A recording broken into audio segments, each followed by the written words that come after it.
Righty. And we are going live. I want to just say thank you for everybody that are there showing up to join us today or to view this at a later time, whichever comes first or works best for your schedule. As you know, I am Tone, and today I am going to be sitting with filmmakers that are doing things in the business independently, as we call it, the indie area. I am not going to be playing any music because I don't own any music. We're just going, this is not an interview. This is just a table of conversation, just sharing our journey. Right now we have Eric on here. So I want Eric to go ahead and introduce himself. Here you go, Eric. Okay. I'm Eric Ayala, filmmaker. Right. Go ahead. Is that good? Oh, you can hear me? Okay. Filmmaker, author, screenwriter. I've been doing this for a few years now, and looking to excel in the craft and hone the craft and do more with some of the industry creatives. Awesome. And tell a little bit about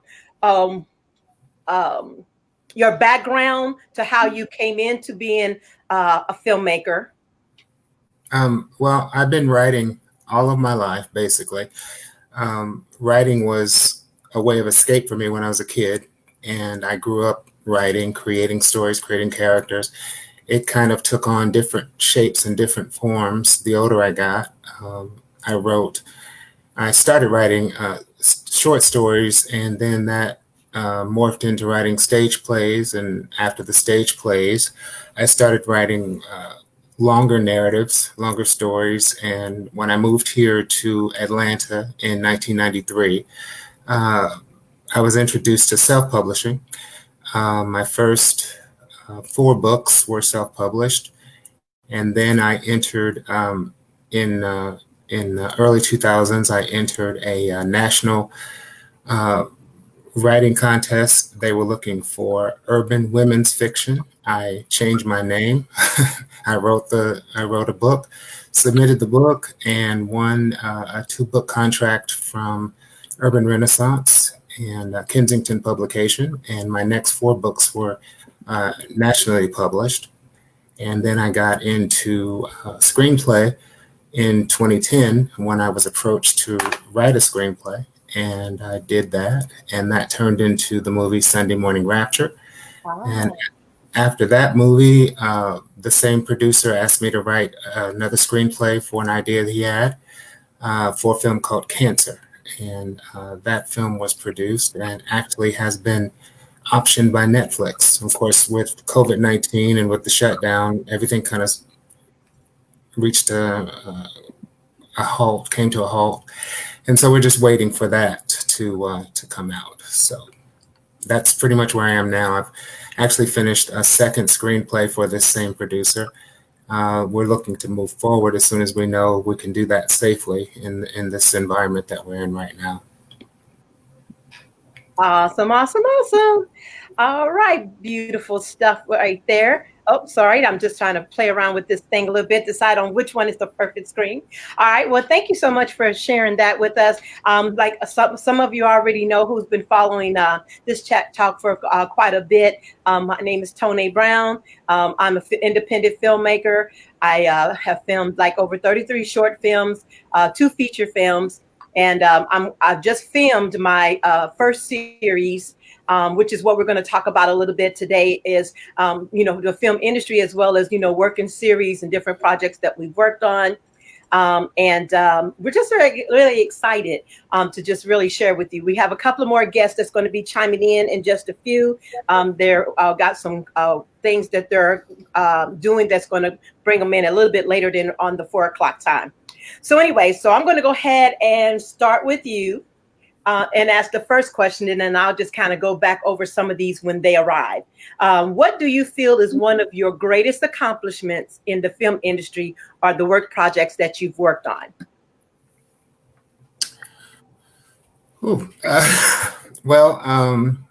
First of all, just doing a film, because you have a lot of people that have ideas and they never they never cultivate the idea beyond the fact that they say, I have an idea. So it's never anything that's written down. It's never anything that's pursued. And a lot of times you don't really even know which avenues to pursue and how to go about getting it from paper to actually be something. And so I would say that is a great accomplishment because, when you have the will and determination to take it from paper, to get actors, to get sets, to get all the things that go into producing a film, that's a great accomplishment. I would say. You're fine. Oh, I heard a little feedback. Okay. Yeah, I'm also trying to get that watch party started at the same time. Okay. Okay. Yeah. So I would say that would be like the greatest accomplishment is getting it done is a good accomplishment. Awesome. I would agree with that too. Yeah. Okay. Well, let me see here. I want to make sure that I'm not missing anybody that's trying to come in. So, okay. So then we're going to go on to the next question. What is the basic foundation you thought of or that you want to build your brand upon? Just a voice, because there are so many voices right now, and there's so many up and coming voices in our community, in the Black community. But what you find as you're finding your own voice, what you find is people that come to you and say, you remind me of so-and-so, or you're the next so-and-so. I don't want to be the next so-and-so. I want to be the first me. Okay.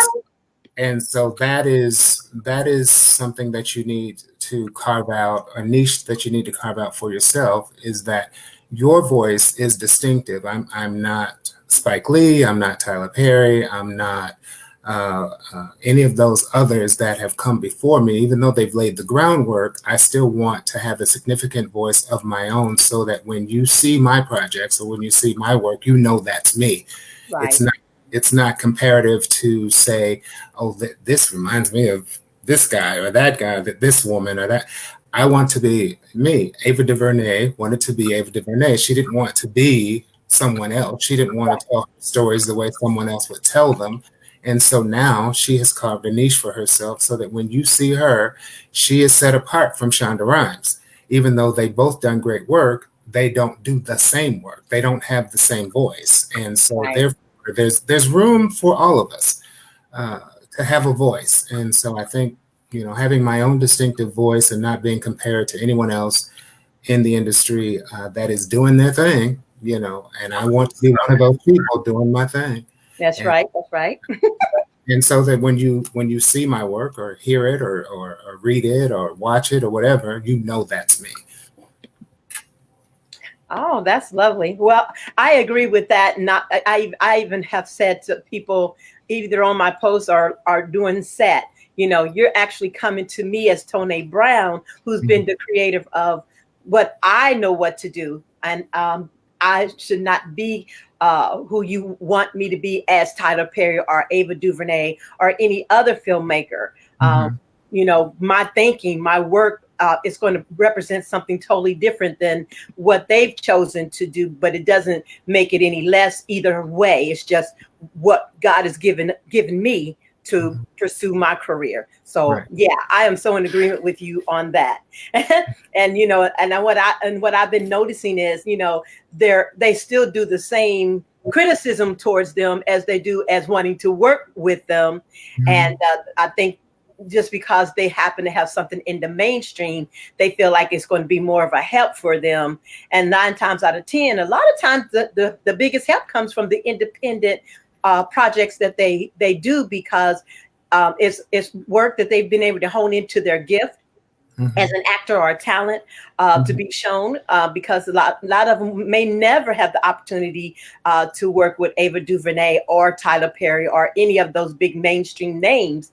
But through independent filmmakers, they have the opportunity to hone into the craft, to create a reel from the work that they've done, and get actually opportunities. So that's, so those are some things that that's this platform's purpose, is to give them the option to see, there are benefits in doing independent, paid or not. Mhm. there's benefits to it because you got a lot of talent and a lot of skills with filmmakers that are just independent and not in the mainstream, but it doesn't make them any less or any better. It just make them very talented in the gift that they have that they can take advantage of and use to for their platform to build their own brand or growth. Am I Mhm. making sense? Yeah, absolutely. Yeah. So Absolutely. all right. I Well, agree with that. you agree with that? I, Any I, thoughts you want to share I'd on like to yeah, I'd like to add to that as well what you said, to tag on to what you said in regard to laying the groundwork. Right now, the industry, because of COVID-19, has been shut down for months. that? And because of the shutdown and because of the high budgets that most of these mainstream artists require, the name brands that they've established, the celebrities they want to be attached to their project, or whatever the case may be, the talk, and if you read the trades and everything, as things start to ramp back up, they're not looking for high budget. They're not looking for the $1 billion picture. They're not looking for the multi-million dollar stars. They're looking for quality content that they can get up and get out the door because they've been down for so long, and things are now in, we've got all these repeats going on. We've got all these streaming channels that are coming up. We've got all these different avenues that pull on people's attention as far as their entertainment goes. And they're looking for stuff that they can ramp up, because when they shut down, they shut down. There was nothing going on. They couldn't get anything produced. And so to have a good established foundation in the independent industry and having good content, I think that's going to go a long way as things start to come back into operation. Beautiful. All right, then. So I just got a chit chat from Daniel, who's going to be joining us. Daniel's doing a class today. And so his classes are running a little bit over. So he just let me know that he's going to chime in as soon as he gets done there. Okay, so then we're going to keep it going because I like to keep the flow going, and then they'll chime in, and then we'll just run it smoothly as possible to get them to answer some of these questions. If not, just continue on. Okay, so here's the next question. Tell your process to do your projects. Like, how do you cast?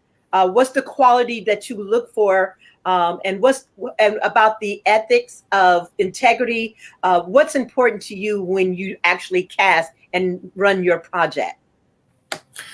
For me, it has a lot to do with collaboration. I know when uh, as you wear many hats, writer, to producer.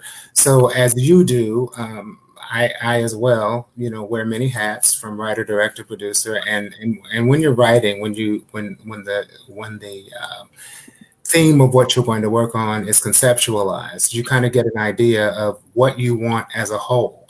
And you can probably attest to this. As you start writing, it starts to maybe blossom out, or take on a whole different direction than you initially envisioned.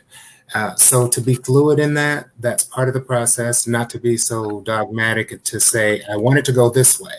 Because as you may attest as well, when you're writing characters, they start to have a conversation with you, the writer, to say, I don't think I'm going to do that, or I don't think I want to do that. You know what I mean? And I've had experience where if I'm starting to write and I think it's going to go in one direction, the character, to be true to the character wants you to go over here instead of going, go left instead of going right.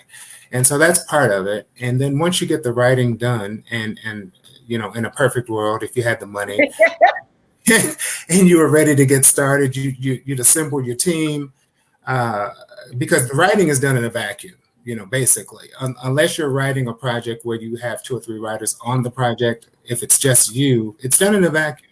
So once you get that part of it done and you start to assemble your team and you want to get your actors together, you want actors that speak to the vision. Uh, uh, when they come into the room, the audition room, because I've had this experience. The very first independent that I wrote, it was done based off of a book that I'd also authored, but I had a very specific Oh, I had a very specific look for the character in mind. I had a very specific thing that I wanted them to do. So the sides were put out, the casting notice was put out, and then we got ready for the auditions. And so a couple of actors had come through to read, and some are good, some don't quite get what you want to do. But I had an actor that actually came into the room and said, once he read with the actress that we paired him with, he said he couldn't do it. He said Oh, he couldn't see himself doing that role. And so the casting director, who was sitting with me in the room, said, "Didn't you read the script. the the sides of the script? Didn't you read the description of the character and what they were required to do?" And I guess he didn't because he was like, I can't see myself doing this, and Hmm. so I had a conversation. He left the room, and of course we kept going with the auditions, but I had a conversation with the casting director after the day was over, and she said that she told him, "You don't go into a room and tell the director what you won't do, especially when you've had the opportunity to read the sides, you've had the opportunity to read the character description, you knew what was going to be required before you even walked into the room. So basically, you wasted your time, the director's time, and everybody's time, and so it's things like that." But again, as I was saying at the beginning of this whole tirade, it's a collaboration. So once everything is done, and you've got your actors and you've locked in on the talent, I like to say to the actor, what I've written on the page does not have to be verbatim, because if you don't feel it, the person looking at it won't feel it either. So if there's something that's said that doesn't ring true to you, if there's something that's happening in the script that doesn't ring true to you, let's talk about it. Let's hash it out. Let's work it out. Let's make it real. Because if it's not real and you don't and you're not connecting, then if I'm watching you on screen, I'm not connecting either. So that's all a part of that process. Yeah, I agree with that wholeheartedly. I'm kind of surprised on the actor that you just described, because he came completely and totally unprepared. Mhm. So for me, I would have taken that more of he just was not serious enough about himself as an actor, but not Mhm. serious enough about the representation of that project to work on Mhm. it. So he made a very good quality decision to say that he didn't fit. Mhm. But I hope that he learned from that lesson, that's just not the way you approach auditioning at all. So Right. if we can, let's stick in that little area for just a moment, because I know a lot of actors follow me and a lot of actors tune in on this. And they have sent different questions and stuff.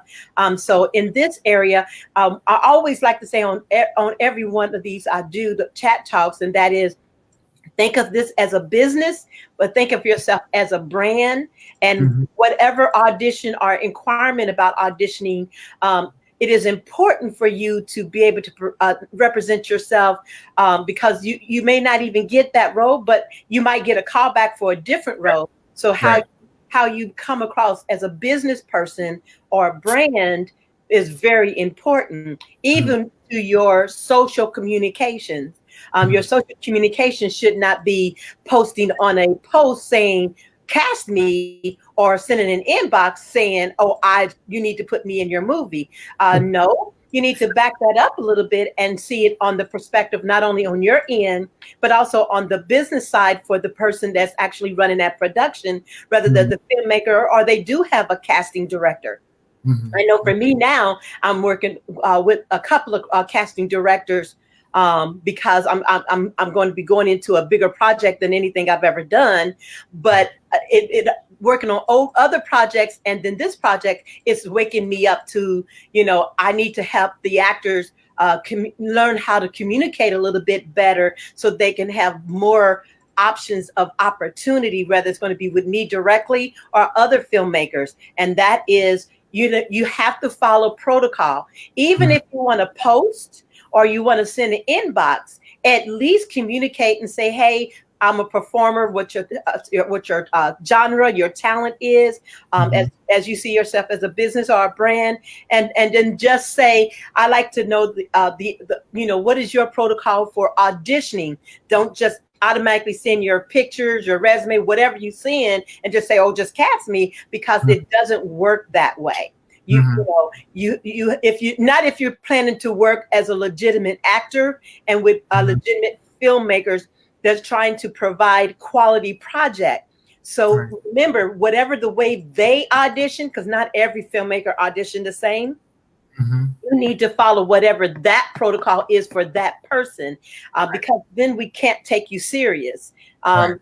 We can't see you as part of that project, because we're so on the mind of how you came to us that it kind of for me, it shuts me down because you didn't follow my protocol. And I get so many auditions, I need you to follow correctly, because I need to keep my mind focused on the right one I'm looking for, plus all these other things I'm trying to do. So for you to just up and throw a video in my inbox or on my page, I'm trying to stop just to look at that just because you posted it.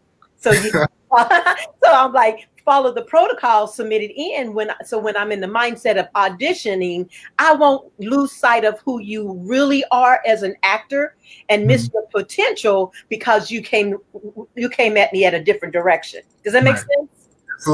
Absolutely. That makes perfect sense. Yeah. Well, anything you want to add to that?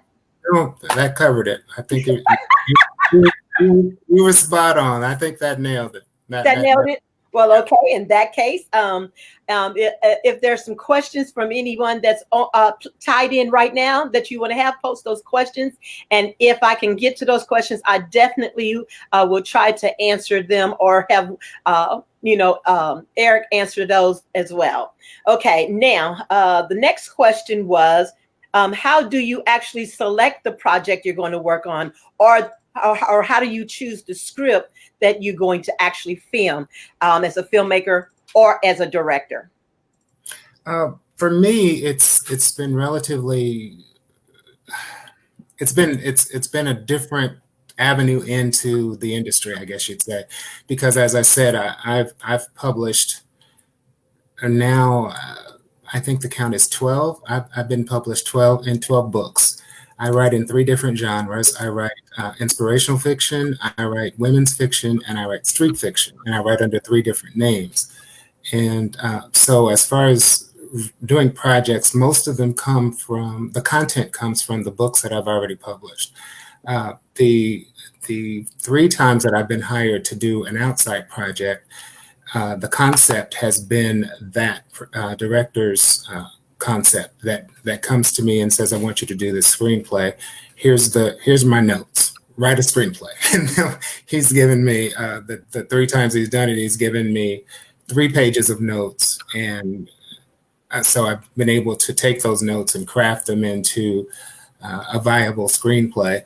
And as I said, from that, 2 of those 3 have now been filmed, and just waiting on the third. Yeah, waiting on the 3rd one now to be up and filmed. So, Beautiful. So that so I'm basically up until this, not just writing my own work, but I'm pretty much a writer for hire. Me too. Yeah, actually, that's one of the areas that I've actually been able to get some good success in on the writing side of it. I've been able to actually sell some of my scripts, which was very nice and profitable for me. That now I can take the funds from the scripts I've actually sold to reinvest in projects that I'm doing. Right. So yeah, and then also on the side of the selling of the scripts with CBS. So far, I've only been able to manage with CBS. I'm trying Fox and ABC right now, so hopefully that'll come through for me soon. But with CBS, I've got on where I can read scripts that people have submitted in to them, and then if they pay an amount for reading the scripts, but if they pick up that script to actually film for a series or a movie, then I get a percentage of whatever that total is. And so that turns out to be pretty profitable for me as well. So yay! So yeah, we in this industry, filming, you have to find ways to really diversify so that way you can keep yourself steady in this, other than working that actual job. So it does take a lot. Well, Daniel has came in with us. Hey, Daniel. Can we, Hello. Hello. hey. Hello. How you guys doing? Oh, we're Good. fantastic. How are you doing today? I'm doing very well. Very well. Thank you. I really appreciate you guys having me. Oh, absolutely. Thank you for joining in. I hope everything went well with the class. It did. It did. Yeah. I'm taking a writing class. One of my first writing classes, actually. I just been working on a lot of content, but never actually delved into writing the material myself. A lot of the stuff I do, where I work, I collaborate with a lot of other people, especially my wife. She writes a lot of the content. Oh, So. Beautiful. Okay. Well, yeah, writing is a little challenging. I know when I got started with the writing, I actually studied Sid Fields. And he has really nice series of step-by-step writing actually on YouTube. It's like 25 series step-by-step. So that helped me out a lot because I knew how to write the novel, but I had no idea how to take the novel into a script. Yeah, I'm gonna look him up. I'm gonna look up Sid Fields. I appreciate that. Please do. And what's so funny is when I wrote my very first script, it was like 1,000 pages. Now Wow. yeah, exactly. Because I was I had detailitis.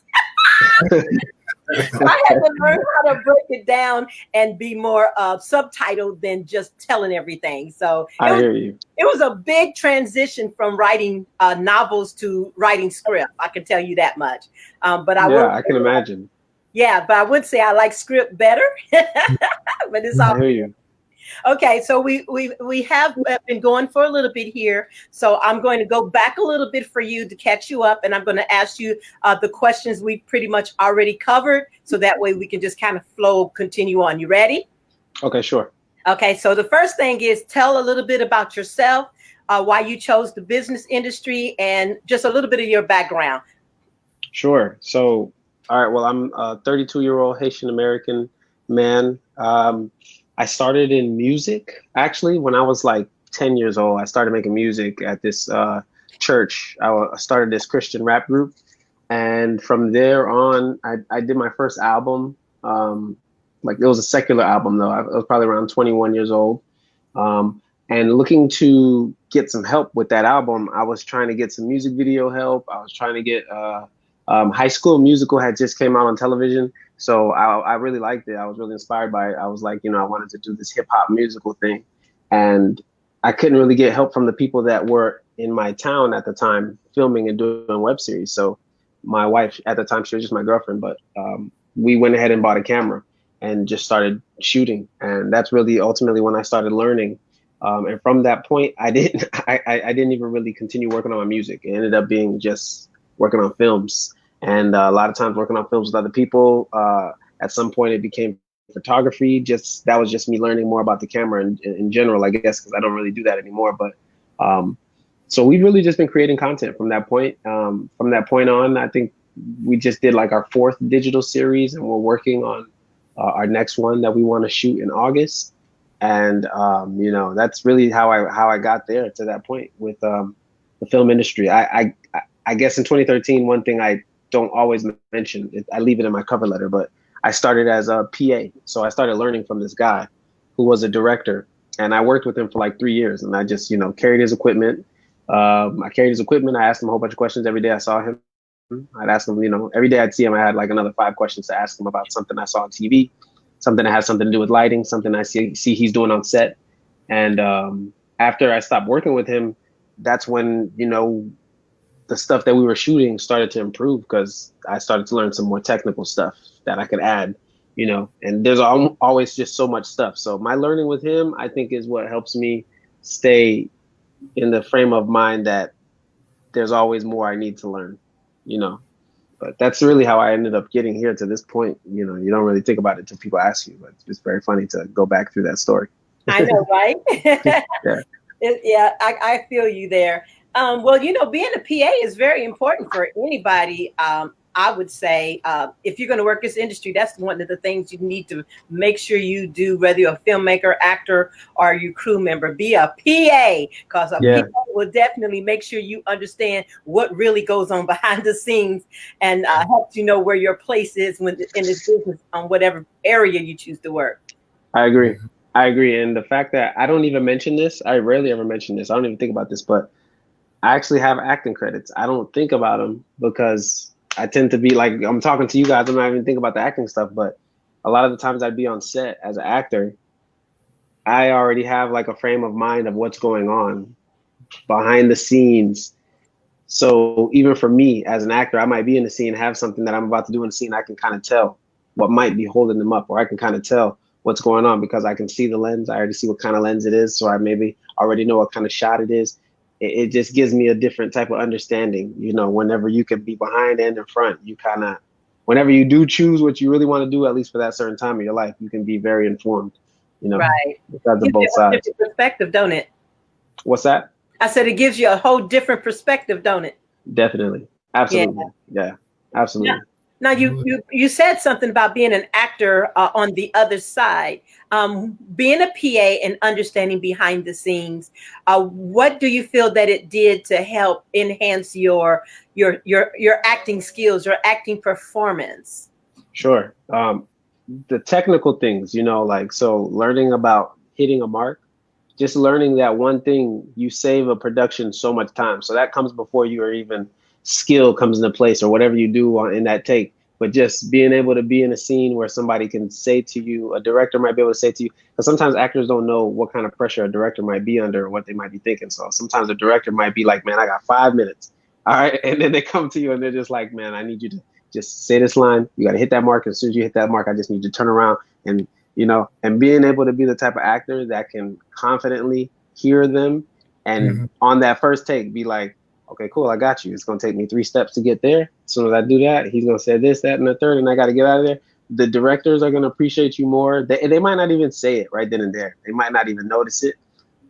That's a good thing. When they don't notice that they should have said something, it's a great thing. If they do say something, it's like, okay, cool. They thought about that thing today and they said something, but you become the type of actor that makes the set a much more enjoyable place for everybody. That's ultimately what ends up happening. So the PA side taught me a lot of the technical stuff, and I think that was just one of the things I mentioned. But ultimately, that's like one of the main things. I might be working with people, and sometimes just to hit that mark, it might be really weird for them because they're not accustomed to it or never seen it before or never heard about it. Right. So that's one of the things. That's really good right there. Just sharing that, that'll help some actors that are watching this. Like we mentioned early on, that there will be. I have a great following of actors that follow my page and have been following this chat talk, and a lot of these questions that are coming up have come up through them in some form or another. Some filmmakers as well, but yeah, it's just trying. And the whole purpose of this is just trying to get a full circle of information out there. It's not interviewing or anything like that. It's just us having a basic conversation because I just thought taking advantage of all of us being on COVID-19's lockdown. This is Sure. the time to really get some information out there, not from school, not from a coach or anything, but just real filmmakers like you and I, to make sure that they get a feel of both sides of how this works behind the scenes, as well as them showing up and being that performer. That it's more into getting this done than just showing up and say, "Here, I'm your actor." Yeah. So that's what why we're doing this, so that way they can get some understanding and see our perspective as well. Sure. Okay, so your other question is, um,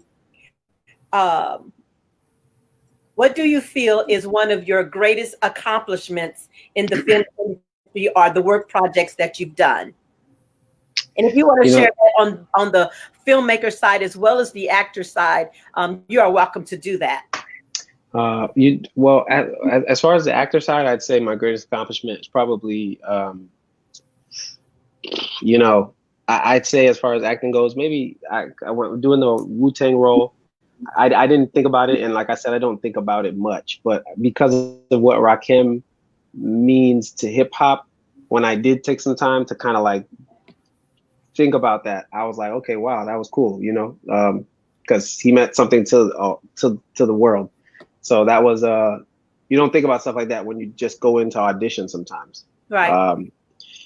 As far as from the filmmaking side, I'd say greatest accomplishment is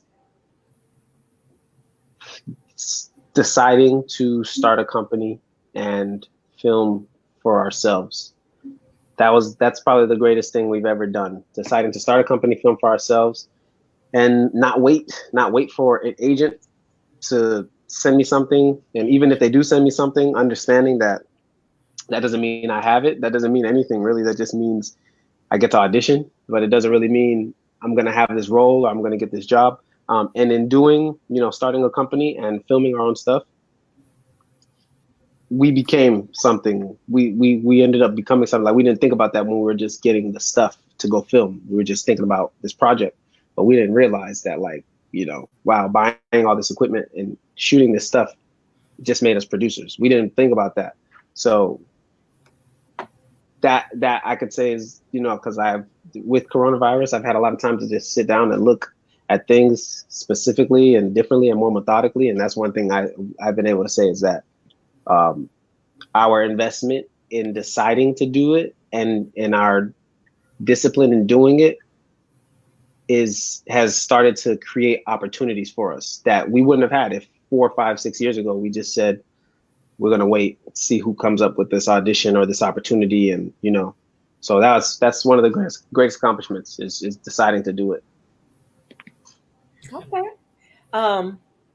Getting it done. What is the basic foundation that you want to build your brand upon or be known as? Basic foundation to build the brand and be known as? Well, number one is storytelling. That's number one, because that's what we're doing. So storytelling is number one, you know. However, whatever the story is, if somebody's telling me they want to work on a drama or a comedy, or if we're doing a dramedy, if we're doing a vampire show, anything, whatever the topic is, whatever the genre is I want to be able to tell it in a way that people were able to watch it and clench their seats, lean forward. I want people to just be affected by watching it. You know, there's so many different episodes, so many different directors, so many different storytellers. It's so hard and maybe even too vain of me to just outwardly be like, oh, I want the show to be the best. Yeah, I want the work to be able to compete and be worth people's attention, be worth people, you know, but ultimately I want people to be able to take something from it. If that episode is about therapy, I want people to be able to leave that episode and have a conversation with their loved one or have a conversation with themselves. Like, I want people to be able to have better conversations and elevate conversations with themselves or with whoever after watching an episode of whatever we just worked on. Sometimes the episode is just about fun, but I want to be able to do the fun stuff. And then when we have a message, I want to be able to, for the message to be so good, it was like church. You was able to leave and feel like, wow, yeah, wow. You know what I'm saying? So that's important to me, I'd say. Okay. Well, you kind of touched on it, but go a little bit more in depth on this one. Tell your process to your project on how do you cast? What's the quality that you look for? And then and what ethics that's important to you on who you bring part of your team, whether they're an actor or part of your crew. How I cast? Well, on a couple of the projects, we switched it up. So on one of the projects, sorry, I just noticed I see this random spider here, and I'm trying to make sure this thing don't get close to me. On one of our projects, yeah, it would be kind of funny having that reaction on live TV. Oh no, I don't want that. On one of our projects, we did on Actors Access and on Backstage. But you know, for me, because I'm an actor, a lot of the information I get from different casting directors, I see how they do stuff. They do it very professionally, and they strive to get it in very professionally. So that's one thing that I definitely do with actors. Um, I don't want actors to see me like just I'm another actor, because I'm not. I don't see that. So when I reach out to other actors, I'm doing it as if I'm the network, because ideally speaking, that's one of my goals. So I'm reaching out to them to get their best work, their absolute best work. I'm hoping that they'll send me their best work on time, and I'm hoping that they'll send me something that just looks honest. So whatever the theme of what we're shooting, if the thing that we're going for is comedic, black, quirky, country, I'm looking for something that can tell me that, either with, their clothes might have a little something to do with it, but more than anything, their performance and the way the way they told the story. So I'm just looking to see how they would fit in the world. And this way, it's about the story, and it's not about, oh, I got a friend who I just want to throw in my web series. So my first web series that I did, there's a few of those, a few of just friends that I throw in, and they help me for that day. They basically help me get that day done. Mm-hmm. But we won't do that. We won't do stuff like that anymore, because now we see how much more important the story is, as a whole. So I know I answered one of your questions. I'm trying to see, did I get to the other one? Casting. The casting you covered, the quality you look for, and then the ethics that's important to you in running your production. Ethics that's important is that people who are willing to come and either bring value or receive it. So if I'm the person with the value in this moment, because I might be saying something about this shot, being able to receive it, being able, either whether you're an actor or you're on the crew. If you're the person talking, if you're an actor and you have an opinion or you have an idea, it being something of value. If you're a producer, you're on set and you have something to say, it being something of value. That's one. Two, people who come on set, it's so important that people treat indie sets, and I pay attention to this all the time, but it's so important that people treat indie sets like the professional sets. So I would get jobs. I remember when I first started and I was an extra. I was an extra. I was on Ballers, but I was paying attention to the professionalism of everything, and I was taking everything they were doing, and I was like, I want to do that on my indie set, so that we can get the best quality we could possibly get on the indie set. So behaving accordingly, treating the indie set like you would if this was the job you was actually going to be doing for the rest of your life. So that means random stuff. One time I had somebody bring a gun on set. I didn't even know. They brought a what? They brought a gun on set. I didn't know, because you don't know. You're doing an indie set. What do you got? You don't have screening things to screen people or nothing like that.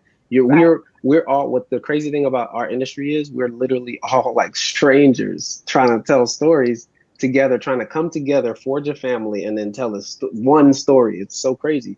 So we don't even know that much about each other sometimes, and sometimes we're trusting what we feel like we see. So I just remember one time I was on set and had everybody there, and I'm talking to people, this, that, and the third, and then somebody had a gun on set. He bent over to grab something, and I saw a gun.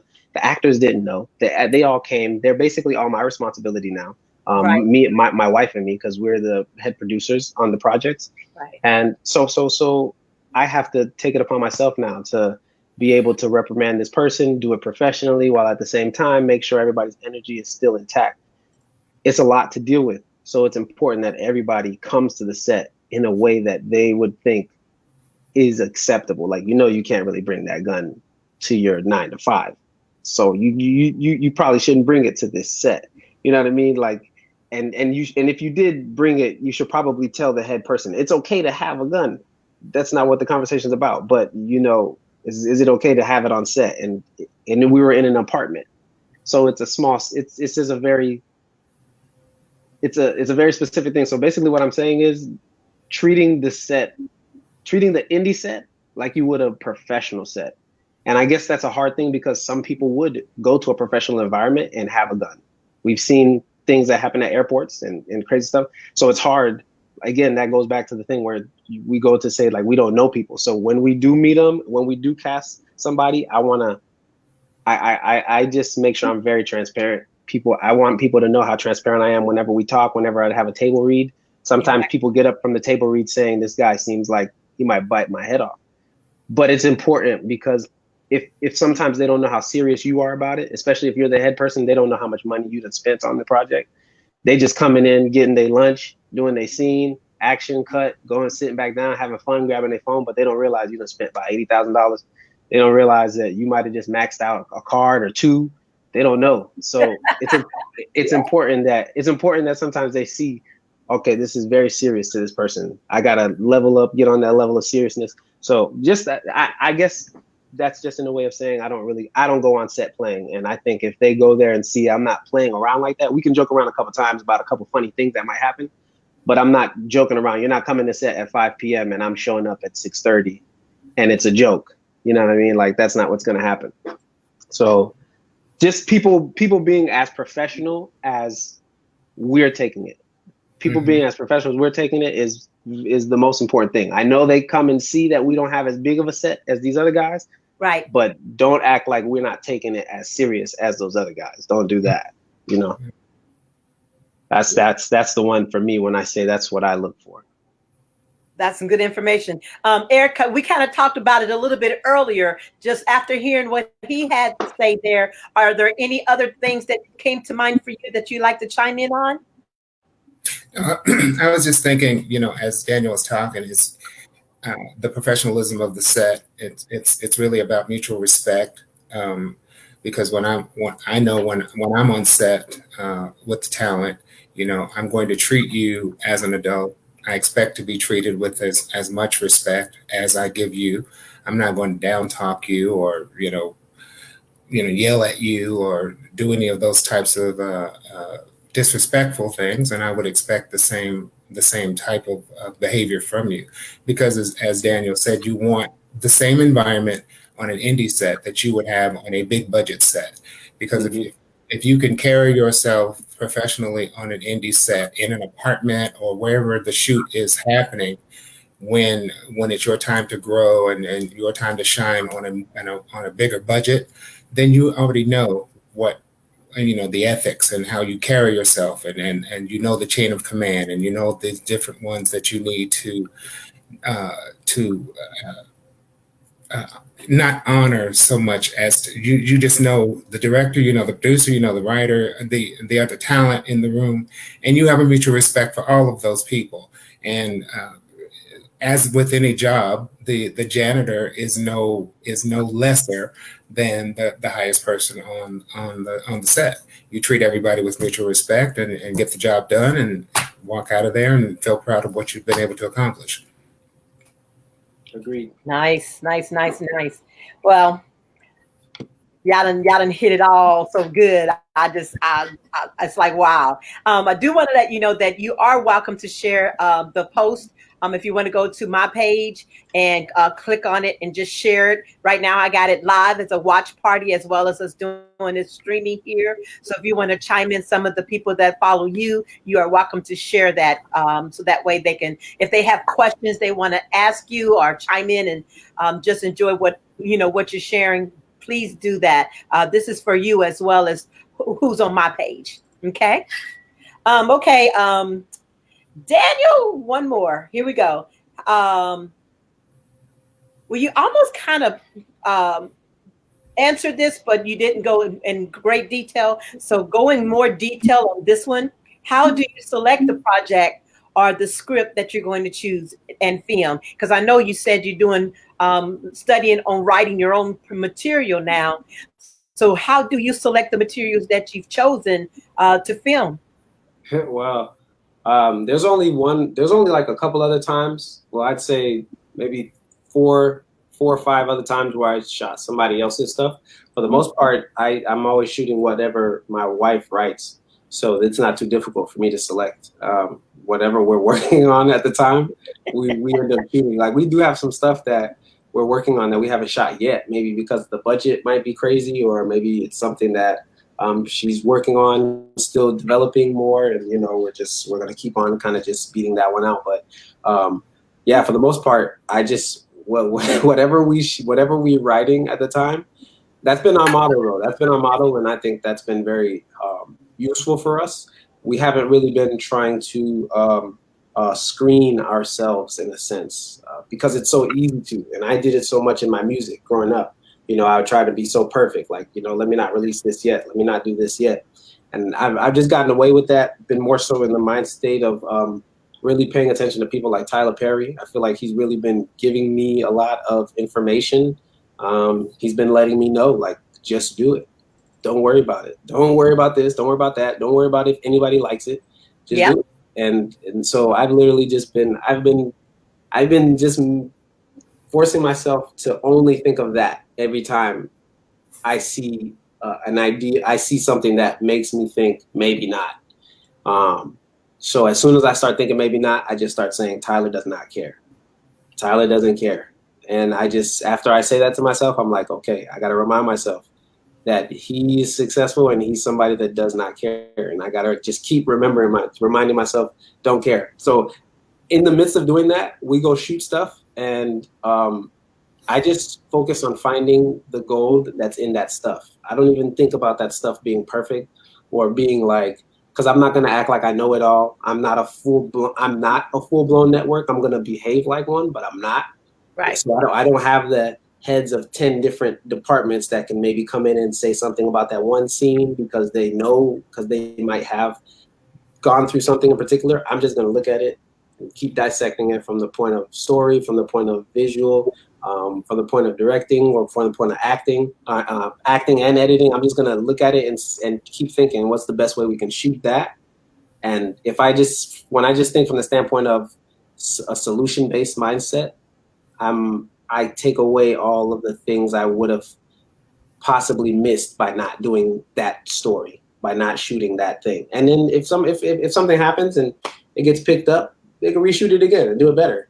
You know, yeah. I just want to focus on, I just want to focus on doing it, and it helps because it gives me a chance to actually see what I can do, and it lets me know where I need to go. So I'll see a project that I did, and I'll be like, okay, that's cool, but if I could have just added that one thing, let me look into this thing real quick and see how much that thing costs. Am I ready to invest in that thing? Maybe, maybe not. And that's basically where it ends up going. So as far as how I pick them, I just do them. I pick them. Like Gary Vee, I listen to him a lot. Mm-hmm. That's one thing that Gary Vee talks about. He says, like, just do it.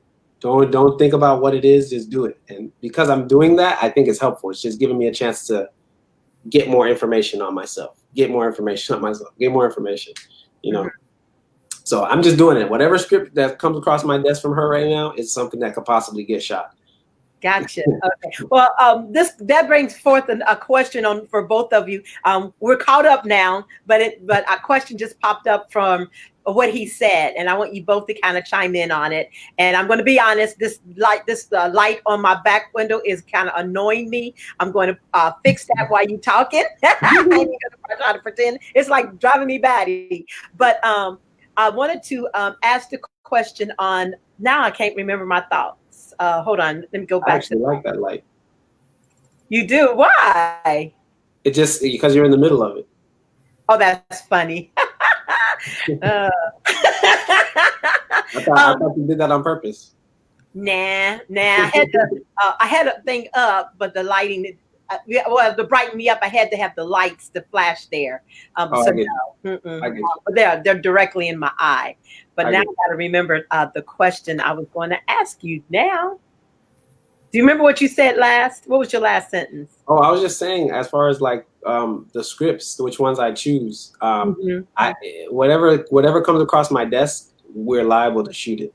We plan it though. We plan it out. So the one we are getting ready to shoot right now, we did decide. We talked about it for a while before we made it official, but we talked about how we can do another series and be more efficient, both financially and visually, you know. So we planned ahead of schedule to be filming something that was producible. You know, the first couple of projects we did, just from not knowing better, were never producible, but we just went for them, which is cool, still cool, a cool failure. But that was where I left off, really just saying whatever scripts that come across my desk right now, I'm liable to shoot it. Okay. Well, the question, it doesn't come to my mind, so I'm going to go to the next one. If it pops up later, then we'll get it in there. Okay. Let's talk about the value of social media, what you look for as you do your research for actors and casting, and how do you make the social media benefit you as a independent filmmaker?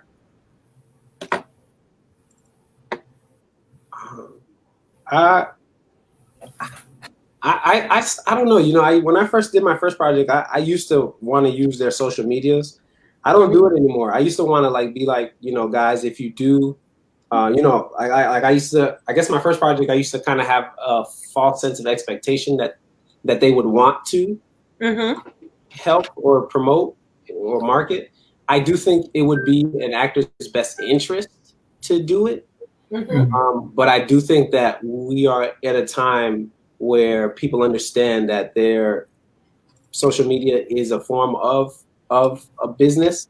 So they do have the right to, you know, do whatever they want to do with it, whether they want to promote or not promote. So what I do now is I just now just take myself out of the realm of caring, and now I just so upon doing a project now, I'll more so like, okay, so if I'm casting, I'll use your social media as your actor's access in a sense, because there's more information on your social media sometimes. Sometimes I'll ask people to send me headshots and they won't actually send me the headshots, but their social media. Did you say they won't send it to you? Yeah, because sometimes I think some actors sometimes don't read. Like sometimes I think they want what they want so much they don't read and do all the steps, because to do all the steps, it's easy but it's hard at the same time, right? Because you got to deal with yourself. So sometimes their social media will have all their headshots and and a whole bunch of stuff that you can kind of learn more about them and see them in a totally different light. It might even have them in different outfits, and that'll let me know like, oh cool, they got that outfit. The outfit works perfect for this one scene, you know. But as far as after the project, I don't care anymore about their social media. I have to stop caring, because if I care about it, I know I can't afford to pay them to post anything. So I have to stop caring about it, because if I do care, I'll want to say something.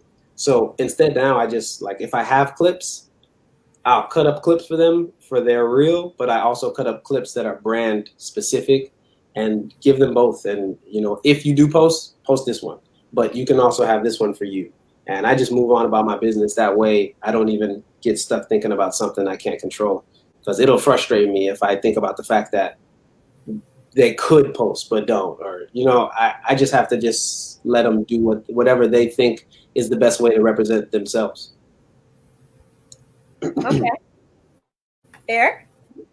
I think, you know, to tag on to that, social media is, you know, so pervasive anymore that everybody uses it for one thing or another. And, you know, we know that it is an important part now of any industry, because a lot of just regular job markets are even using social media to weed out their potential employees. We know that if you're looking for a job now, employers will go and seek you out on your social media to see what type of person you are. Are you the type of person that would make a valuable employee to their company, or would you make an asset, or, you know, would you be a deficit to them? If you've got a lot of crazy social media posts, like you're holding a gun or half naked, if you're half naked, they're probably not likely to hire you, you know, because that ruins their brand, that diminishes their public persona, which is the same for, I think, in the entertainment industry. You know, as an actor, whatever you're trying to promote, as a singer, whatever your artistry is, a lot of that has to do with your social media standing and how much you post, what you post, and the type of people that you attract to those posts. So that's very important. We find now a lot of the industries, recording industries and film industries, they're looking to see how many followers you have. And, you know, if you're likely to have thousands of followers, then as an actor, that could be an asset, because once they put you in their project, you'll bring those followers with you. If you have, you know, 2 followers as an actor, you're probably not going to be much of an asset because they're like, well, I don't know if we can bank on that person. They don't have much of a following. They don't have much of a presence on social media. So it is very important, but it's not the only thing. Right. But as it relates to the industry, it's becoming more of, it could be more of an asset than a deficit, and it's just it would behoove anyone as a talent, as an actor, as a singer, as a writer, whatever, just being very aware of what you're posting, how you're posting, and the audience that you're attracting. A lot of naked pictures are probably not going to be good for you unless you're trying to do porn. You know, if you're trying to do porn, the naked pictures is probably what you want to do because you're displaying your assets. But as far as singing goes, sing your music, you want to display your music, you want to display your voice as a singer, as an actor, you want to display, as Daniel was saying, specific cuts from reels that you've done to display your talent, to display the projects that you've been a part of, and that gets you more work because the more you do, the more you can do. As producers and directors will see you in that space. Oh, I'm gonna chime in on that one. I go immediately to their social media page because it tells me a lot of their personality, what they will bring to my table. So I do pay attention. That's when I always tell actors, you definitely, if you're going to post that kind of stuff, that's not really in alignment with what you're trying to pursue in the area of this career as a filmmaker or actor or work behind the scenes as a crew, you need to have information to support that. So if you're not going to put that in your on your page, my goodness, create a fan page for yourself and then use that page to promote your brand as a business person as far as film industry concerned. So that way we can see what you can actually offer. Because I always tell actors, you know, you have the option to choose whether you want to be an asset or whether you want to be a liability. And if you look like a liability, we're not going to bring you onto our set because then you're going to bring the chaoticness of what you represent onto our production, which can be some type of delay or some type of situation that's going to arise between you and other actors. You know, because one of the things I've learned seriously about is actors influence other actors. And if an actor comes in, whether you did something wrong to them or not, sometimes they'll come on the set and things are not the way they think it should be because of, you know, what their mindset could be or their expectation or entitlement. Because sometimes if they're an actor that's worked a lot of projects, they have a sense of entitlement now. And sometimes they're a SAG actor. They come with a sense of entitlement of what they think they should be represented by working on your project. And if it's not to their level, then if they're professional, they'll manage and work their best at it. But sometimes their professionalism just goes out the window, and now they're negatively influencing your project and the actors that you're working with. That sometimes it'll take it downhill. Or even like the promotional side of it. They might start out really on fire about the project, and then their mindset flips that script. And the next thing you know, they're using that social media in a very negative way, which can, affect your project, but it also can affect you as the person running that project. And then on top of that, it affects the other actors that, they either want to participate with that actor or non-participate with what they started out doing at the beginning with the filmmaker. And then it becomes a full circle of a potential mess if you're not careful. So that's the reason for me, social media has become very important because, I do a lot of my casting one-on-one via digital, like this we're doing. And I've been doing that all along because it helps me get to the personal roots of who that person is that I'm bringing onto my set. Because we're all actors in some way or another.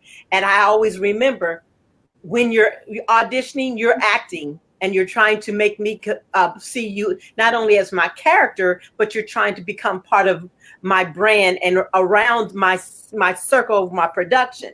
I need to make sure, just like what Daniel said early on, we coming in trusting each other, and sometimes you trust in people that acted before they got there, and now they didn't let their hair down, and now they're just like not all that great, and they just become really negative, and you have to really protect your production from that.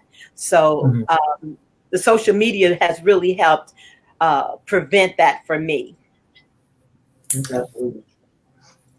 Anything else you want to add on that? No, I think I said it. I think I said it. No, I agree with you. I think I agree with what you both are saying as well. Okay. Give some tips and ideas to what can make relationships between an actor and the filmmaker better.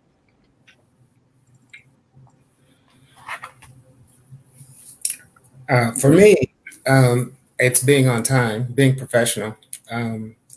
As you said earlier, Tony, or maybe it was Daniel that said it. If your call time is 5 o'clock and you show up at 5:15, 5:30, we're already off to a rough start.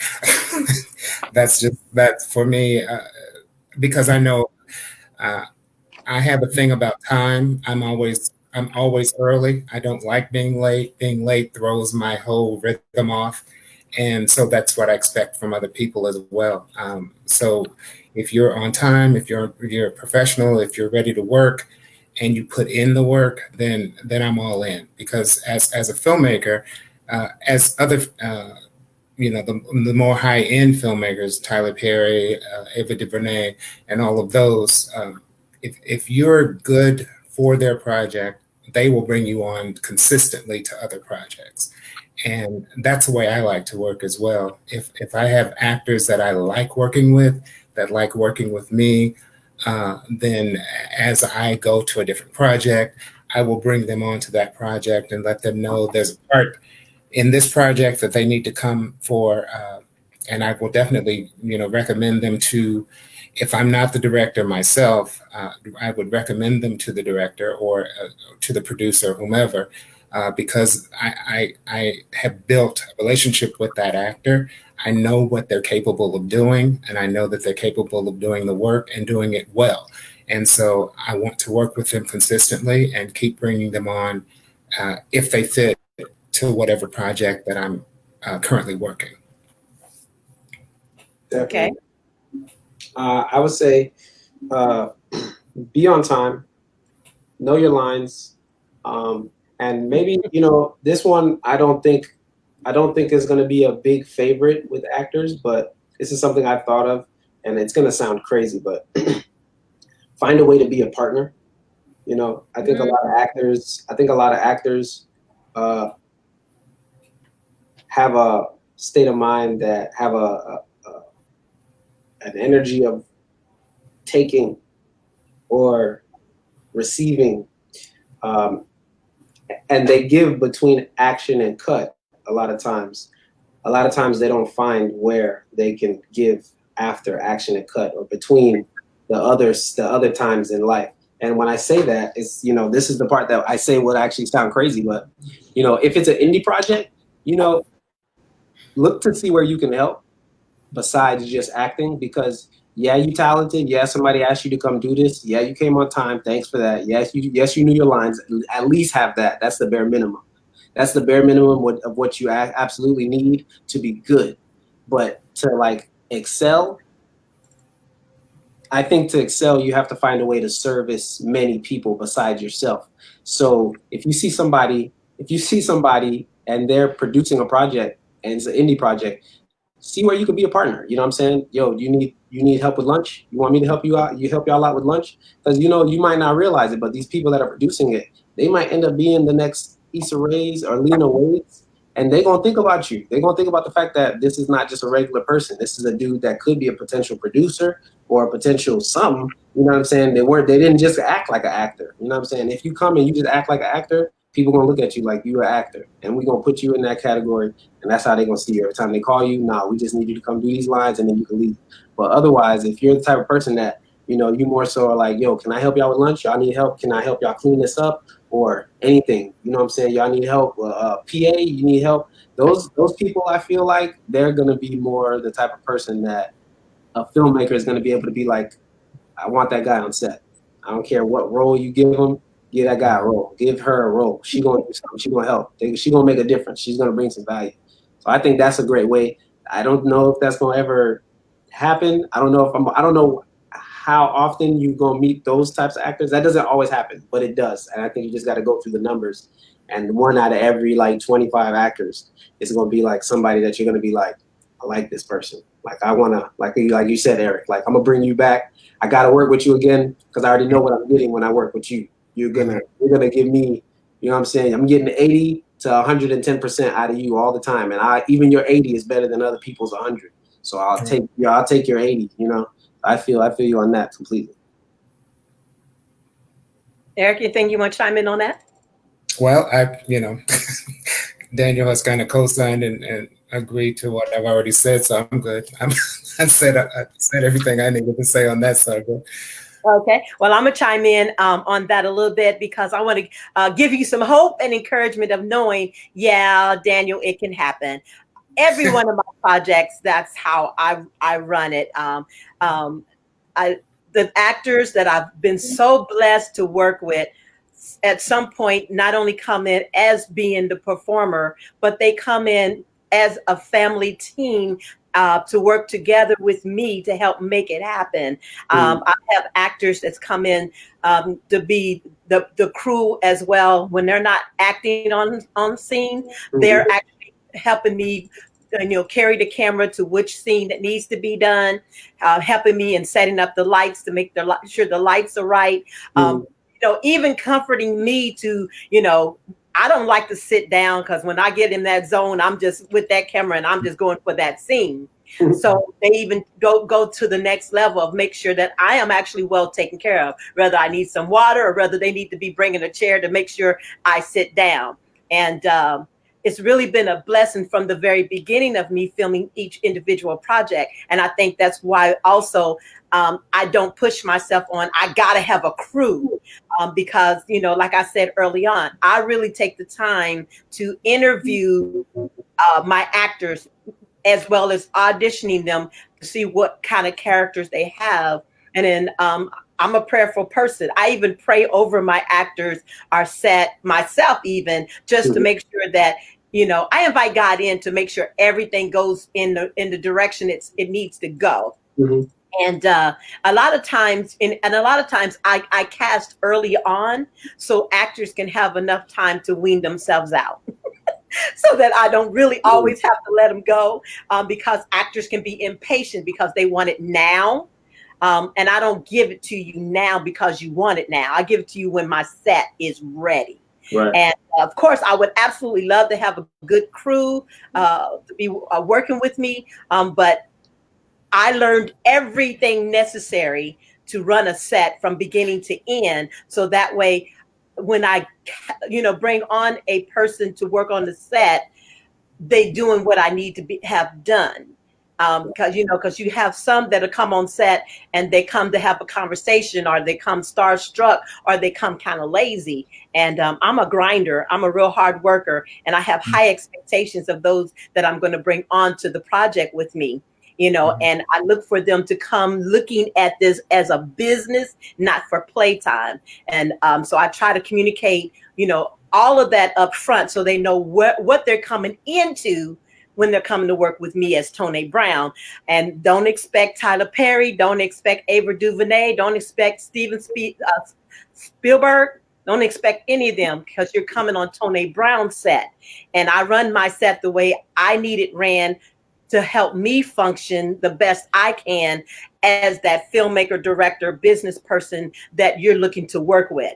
And that's one of the biggest things I will share that I have learned.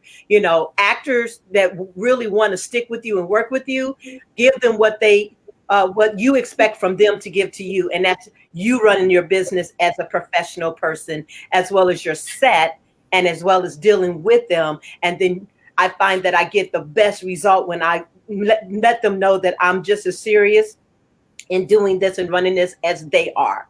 And then that helps it becomes a little bit better. So I hope that encourages you to know that you can have actors that will come in and they will run that set like it's their set to try to help bring out the best production product for them because they know it represents them as well. You granted you will get some in there that don't feel that way and they're all about themselves. I don't get hung up on them because I feel like you just have to deal with people. We call them actors, you call us filmmakers, we're still people. And you just have to deal with people at their level of awareness. And some people are coming in this so brand new, they have no etiquette, ethics, or anything that they can bring it. So somehow you have to find a way in your representation to show them this is how it's supposed to be. Even though it's not Hollywood set, it still needs to be run professionally as a Hollywood set. But we just happen to be independent, but doesn't make it any less valuable. Does that make sense? Oh yeah. Okay. Y'all ready for me to go to that next question? Yeah. Let's see. We kind of almost did this. What boundaries necessary to have an effective casting? So we kind of covered that a little bit. Nope, we did that one. We kind of covered things while we were going through the questions. What kind of words do you speak to yourself to keep you motivated when you're trying to put your production together, or to keep you positive when all the things are coming against you? I just focus on staying disciplined.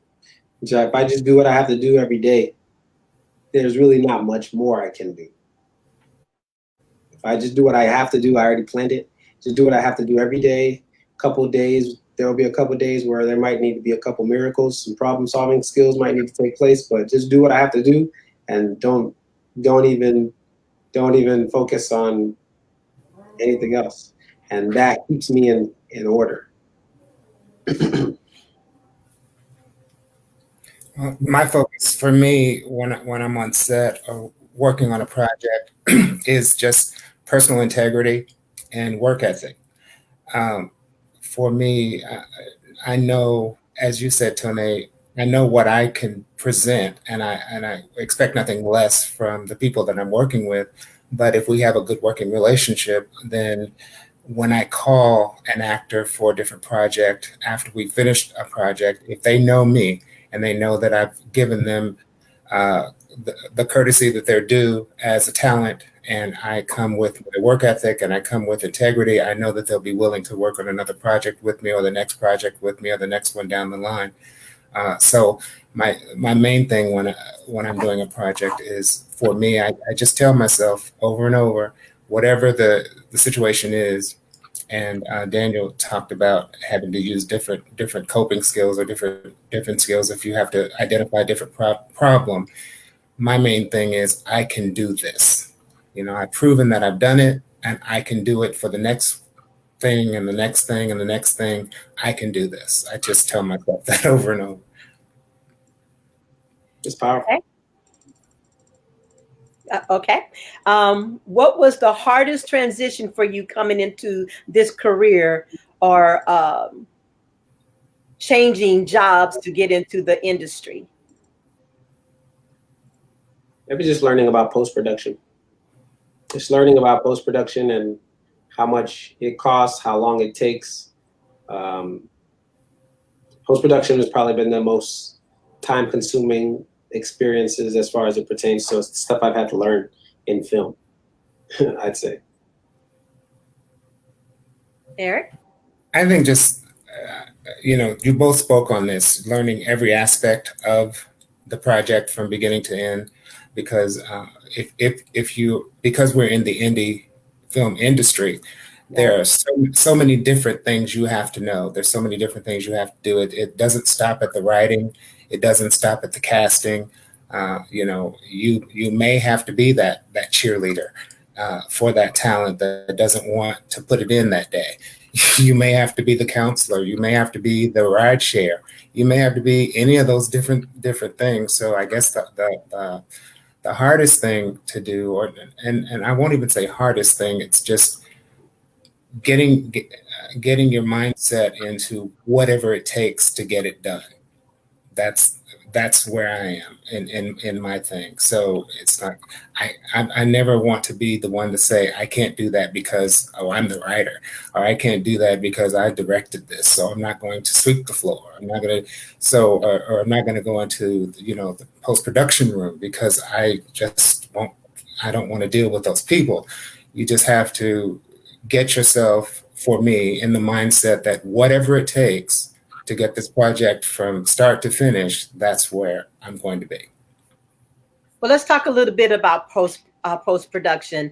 On the post-production, for those who are watching this, to get a little more understanding, because we all know about the beginning where we got the script, we decided to do the breakdown, get prepared for, then we got the location finding, and then we got the actual on-set filming, actors coming to do their scenes of their characters, to the directing of the filmmaker, just to bring that project together. And then we come to everything's done, it's a wrap, everybody's excited, everybody's kind of going their own direction. Now it's time for the post-production.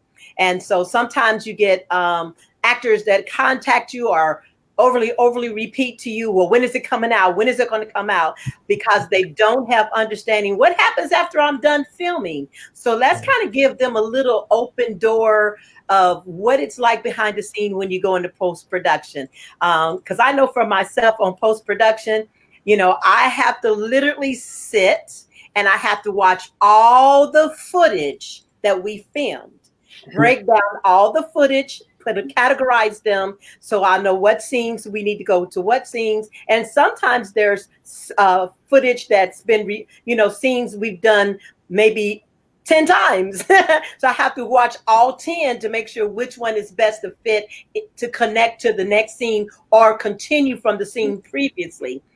So putting that all together can be a real challenge and time consuming to not only the brain, but also to the functionality of you being able to watch it over and over again. When you've already filmed it, now you got to watch it. Now you got to put it together to make sure it makes sense. And it's a good story told all the way to the end till you get it done. And if it's a series, what I've learned is never done.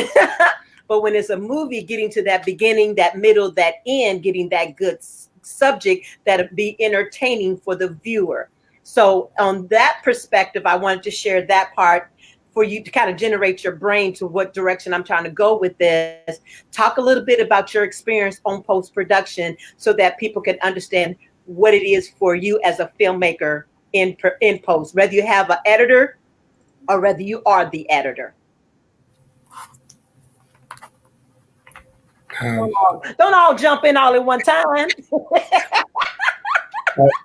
Daniel, you're gonna go? Oh, you can go ahead, Eric. Okay. Well, I was just gonna say, as far as post is concerned, and you both can probably attest to this, as you're filming, a lot of people think, or a lot of non-industry people, and even some people that are fringe industry people, think that once you wrap, it's a couple weeks and the movie's ready. Exactly. And that's not the case, because if you are on set and you're filming a scene that has any number of people in it, you have to film from different perspectives. You have to film the different coverages. The main actors will get close-up shots, and you may do a wide shot where you've got the entire room that you're filming, and then you have to change your setting, change your lighting, and get close-ups of the main actors from the different perspectives. It may be two characters having a conversation. You may have to get it. You get the coverage from both characters' perspectives, and then you get all this footage, as you said, Tony, and all of these different scenes, and it could be 50, 60 different scenes, and all these different coverages, close-up shots and wide shots, and all these different things. And once you get into post, watching all of that and piecing it all together and cutting it right, so that you can't cut it to where in one shot you see the actor and he's got on a blue shirt, and in that very same scene you've cut it where the actor has changed shirts, but you've cut it and the conversation is going on, but he's got a red shirt on. So you got to be cognizant of all those things. And that's where the editing comes in. And as you said, you may have an editor or you may be the editor. So those are the things you need to be aware of in post, and getting the right shots to connect to the previous scene, or getting the right shots to connect to what's coming up. But all of that has to do with the way you cut the footage that you have, and whether it's a wide shot that you're looking for or whether it's a close-up shot that you're looking for. But all of that stuff has to match, because I know that we've all seen movies where something isn't matching. Something, the edit they didn't put the edit together quite right. And that happens in post. So by the time you get to the finished product, if they didn't put it together quite right and you got a finished product, you're like, oh, that didn't work. But it's too late then. You may have to go back and recut it, but it's too late by the time you've basically put the seal on it and said it's done. But that takes a lot of time. And it's not just a matter of days. It might not even be just a matter of weeks, but it's very time consuming, because you have to watch all the footage, you have to watch everything that's done. And sometimes you may have a shot that you're not particularly happy with. You may have to go back and reshoot it, set up everything all over again, or discard the shot altogether because you can't reshoot it. So those are the types of things that go into consideration when you're doing post, because it may be something that you absolutely love, but the sound didn't come out right, or the lighting didn't come out right, and you can't do anything with it. So it's basically footage you can't use, or you could stick it in there and hope for the best. so there's all kind of considerations in there. Don't stick it in there, because they'll come after you. Stick it in there. People do that. So but there's a lot of things that go into the consideration. It's, basically is what I'm saying, because it's not just a turn on the switch and you've got a movie. You've got a whole process after you wrap to get that thing up and out the door. Seriously. Yeah, I would say ideally, actor, especially working in indie, you shouldn't ask anybody for your scenes until you see they did it. Like, until you see the scene, probably shouldn't really ask about it. Like, even if it's been a year or a year and a half, 2 years, because ultimately the person who filmed it owns it. It's your likeness, and a majority of times you're gonna sign an NDA or agreement form. So especially when that happens, it's not your image. It's you. It is you. Yeah, but they own that image. They own that footage, and I'm sure they don't want to put the footage out if it sucks. So, like the project I'm releasing right now, I remember after I filmed, there were a couple of days after I filmed, there's one guy in particular, 2 weeks after he filmed, he was asking me for his footage. That doesn't happen anywhere. That happens nowhere, never. I filmed something like Tyler Perry in last year, 2019, around July or August. I still haven't seen it. And these things are releasing on the regular. His episodes are released on the regular. I still haven't seen it. Who can I call? Like, I think actors should ask themselves, if they can't reach out to Tyler Perry to ask him for his scenes, you shouldn't ask the other person just because you have their number. Now, if you see that I'm releasing scenes and your scene is not there, you can ask. That, I think, is a time where you should ask, because you see the work is being put out, and it would make sense to have a conversation at that point. But from an etiquette standpoint, I don't think an actor will ever actually truly understand what goes on in post-production, because they don't try to. They're not gonna go film a movie and then go sit down and watch every shot and piece it together. And if they did do that after they did it, they would need about a week or 2 weeks before they realized that scene needs more work. And then they would see why people don't just get their scenes like that, But I think ultimately, if actors are working in the professional realm and at the same time working with professional indie people, I think they'll get it eventually. But I just don't think it makes any sense, because you can't ask anybody in the industry for your footage. Like, you can't work on an ABC show on How to Get Away with Murder, and then ask the director, yo, can I get my scene? Or like nobody nowhere ever is that gonna, so just because you have people's number, like they still have a whole process, and a majority of times the indie person who's working on the project, it's harder for them to do it than ABC. So, you know, a lot of times actors don't realize that, and they're just looking at it like, I want my scenes. I get it. I get you want your scenes, but you can't really just get it, because that's just not how it works. People don't take time out of their post-production process to cut up a scene just for one actor. Like that's not how it works. So a lot of times actors will want their footage, but they got to understand that you can't force it. You got to trust the process, and you got to just let it happen. Like the people who are working on it, they need their time to actually work on it. They might need time to work on it, leave it alone, and come back to it. So, but with this, you know, me saying it here, there's going to be more information on it. People talk about it all the time. A lot of people do talk about it. It's just a lot of times I think actors don't find the information. A lot of times they find the casting. They don't necessarily find the information of how can I be a more professional actor? What are the little things I could start doing that will make producers or filmmakers be like, yeah, that guy gets it. That girl, she gets it. So a lot of times they're thinking about the thing that they need. Like, yeah, I know I need a reel. I know I need my reel. So, hey, we just shot that scene a week ago. I know you said the series is not coming out till next year, but can I get my scene? It's like, it's not even it doesn't even make sense. That kind of a ask doesn't make sense. But they wouldn't know. So that's one of the things I would strongly suggest. Don't ask people for your scenes. Don't do that. Like, just let them work. People have to work.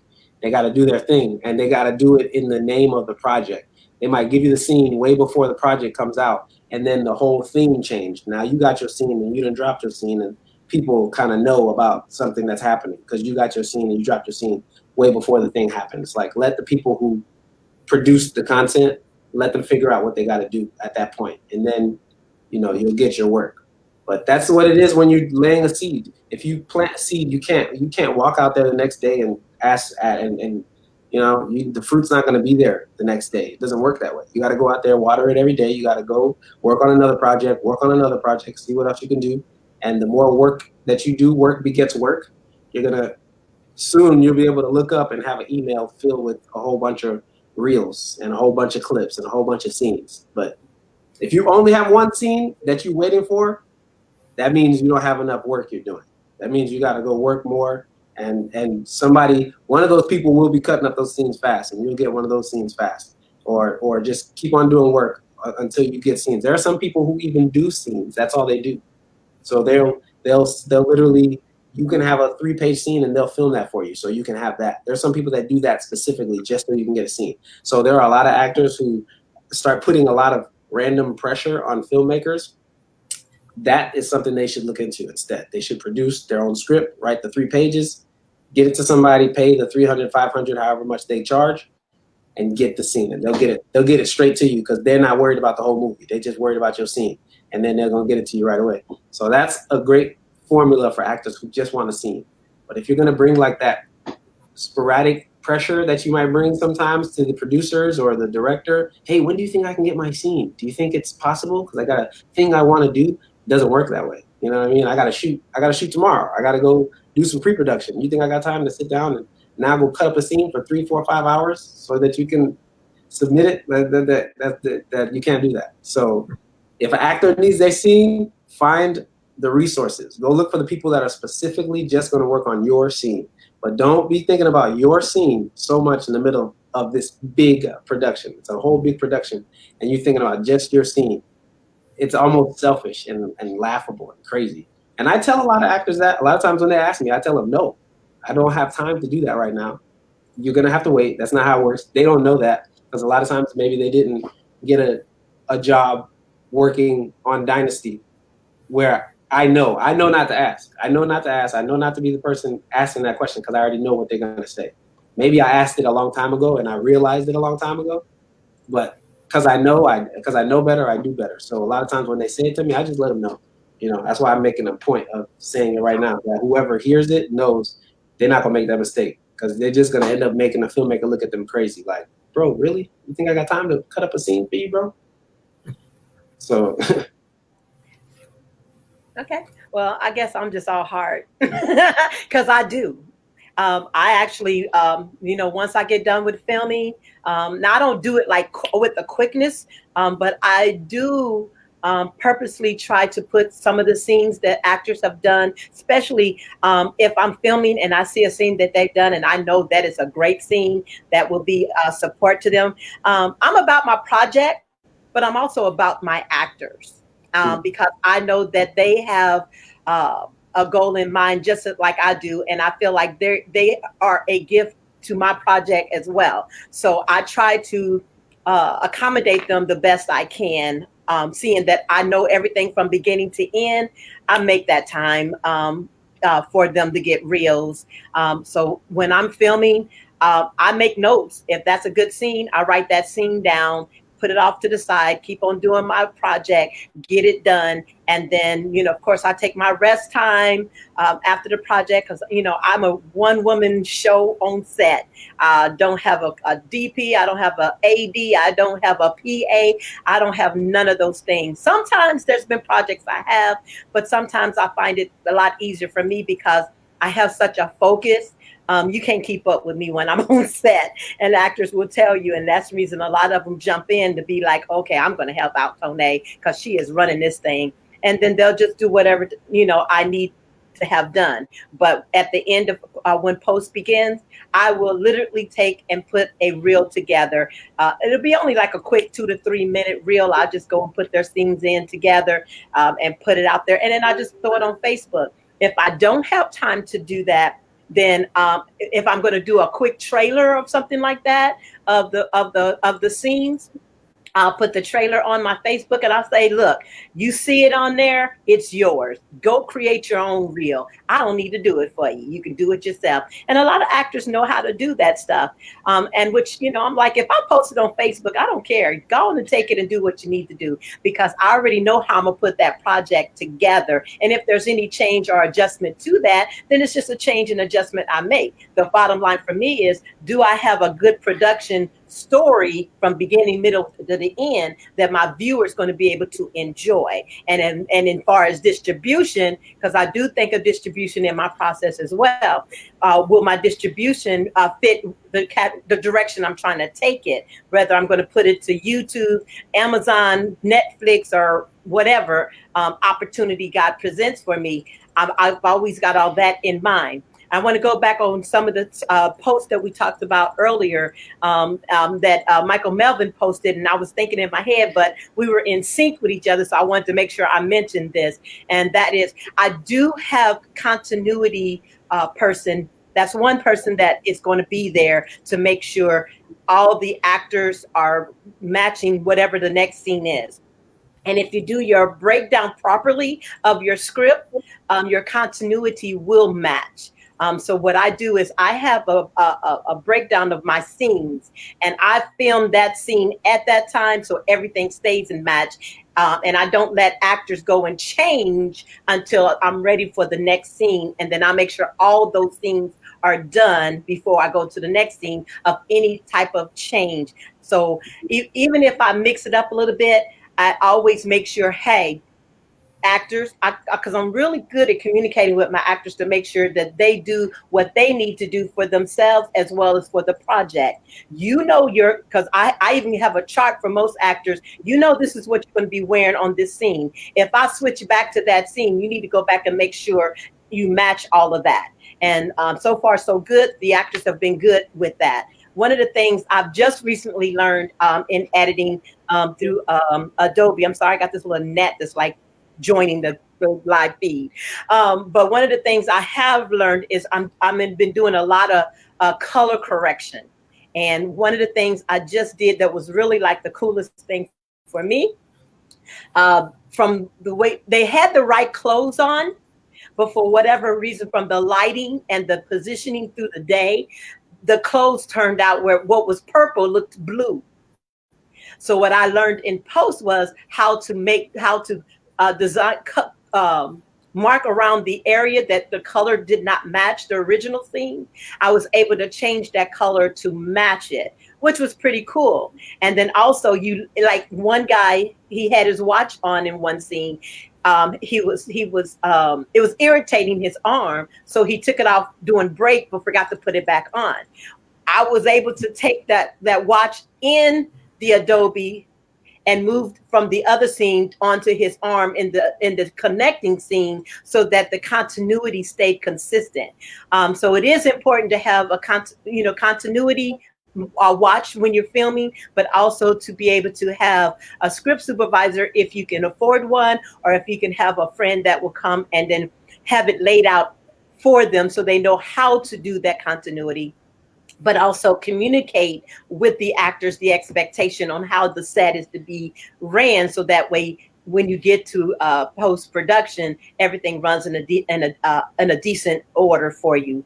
And just you got to flow with that footage with your actors sometimes. I mean, I'm not telling you what to do on your business, but you have this industry is so broad. You want to keep it on a professional level, but you also want to kind of put some heart in it at the same time. So if you are, especially being independent, if you are able to accommodate that actor to get them that footage, I just do it. I comment out not before the production. I can't put things before the production, because the production is the reason why this happened. The production is the reason, and I'm not coming in to change their game. I'm coming in and I'm emulating what I see as an actor. I can't ask professionals for that, and I know it slows me up because I do everything. So when it comes down to editing, I can't take a whole day to edit something for one actor because there are too many actors. So now every actor wants their scene. Now the production's pushed back already days. It's different for everybody. So literally, you're doing it. Mm-hmm. An actor on your set might come to my set and they're gonna be like, he's different. That's fine for me. They're just gonna have to learn that that's not something that I'm gonna do, because they're gonna get it. Every actor always gets it. They just can't get it before I do the story. The story has to be first. The trailer, anything that I need to do, and it's not even just for the sake of them having what they want. Somebody might take it from me. Somebody might find this and be like, I want this. Who else has it? Is somebody else seeing this? Has anybody else seen this? Et cetera, so on and so forth. So literally, I'm focusing on how am I supposed to do this? And how does it work when I do this? So me as an actor, I've never been able to ask anybody for my footage. It's not professional. It's frowned upon. It's literally frowned upon. Like if I was going on the set of Dynasty, Wu-Tang, telling these people I need my I'd be kicked off. They would stop working with me because they would start looking at me like, this guy doesn't understand how the process works. So he's hard to work with. So, I mean, actors can ask. It just doesn't. I think 9 times out of 10, you're going to run into people who are not necessarily going to be able to get to that footage for that person right away, because the production is going to probably be the priority as opposed to them getting it. But when it's time, then boom, they can get it. It's just, it doesn't really work like that. I can't really like take like a whole day and push it aside because it takes time to get the episode done, period.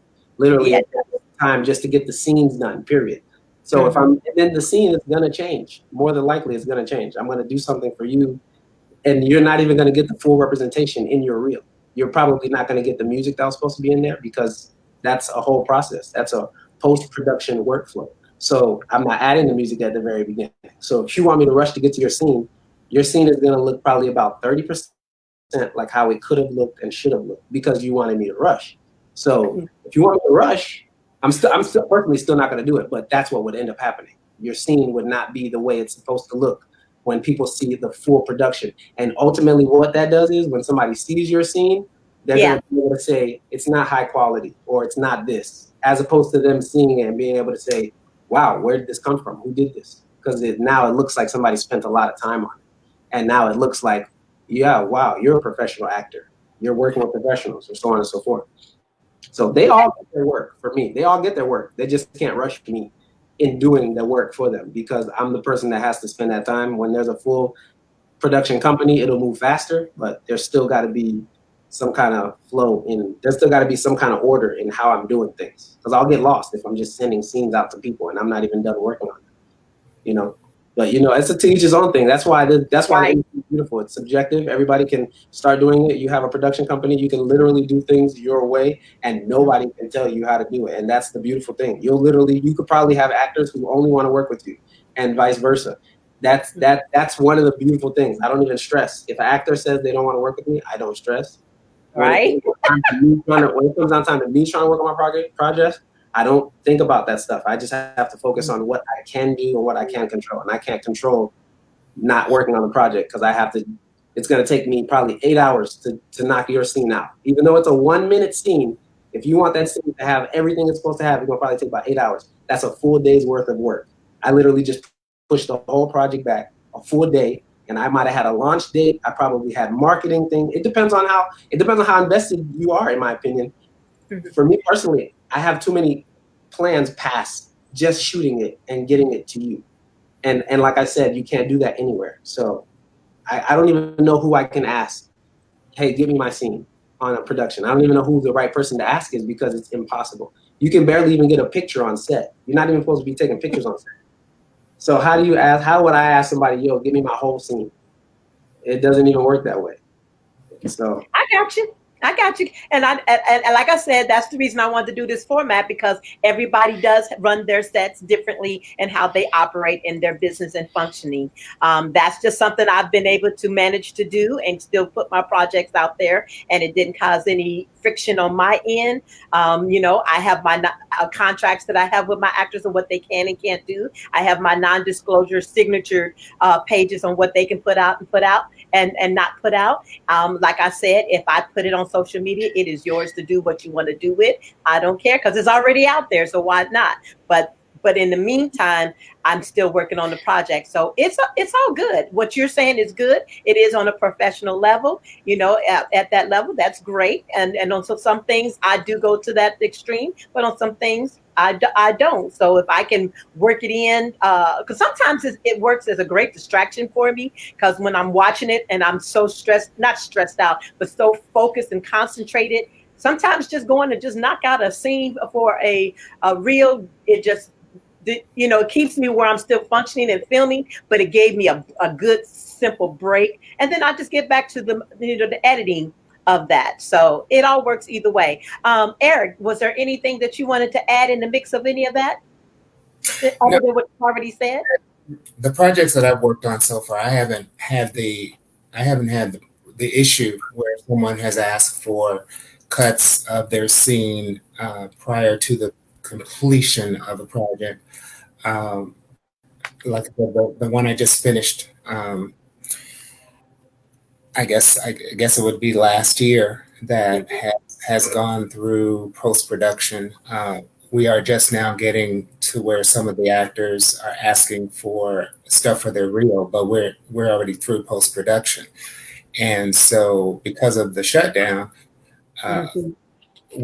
everything's kind of been, delayed. And so a lot of that they can't have access to right now.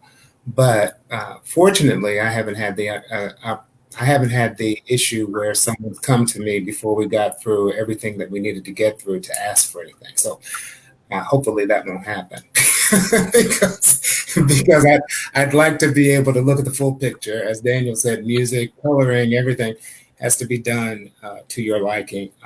And then, those types of things can be delved out to talent.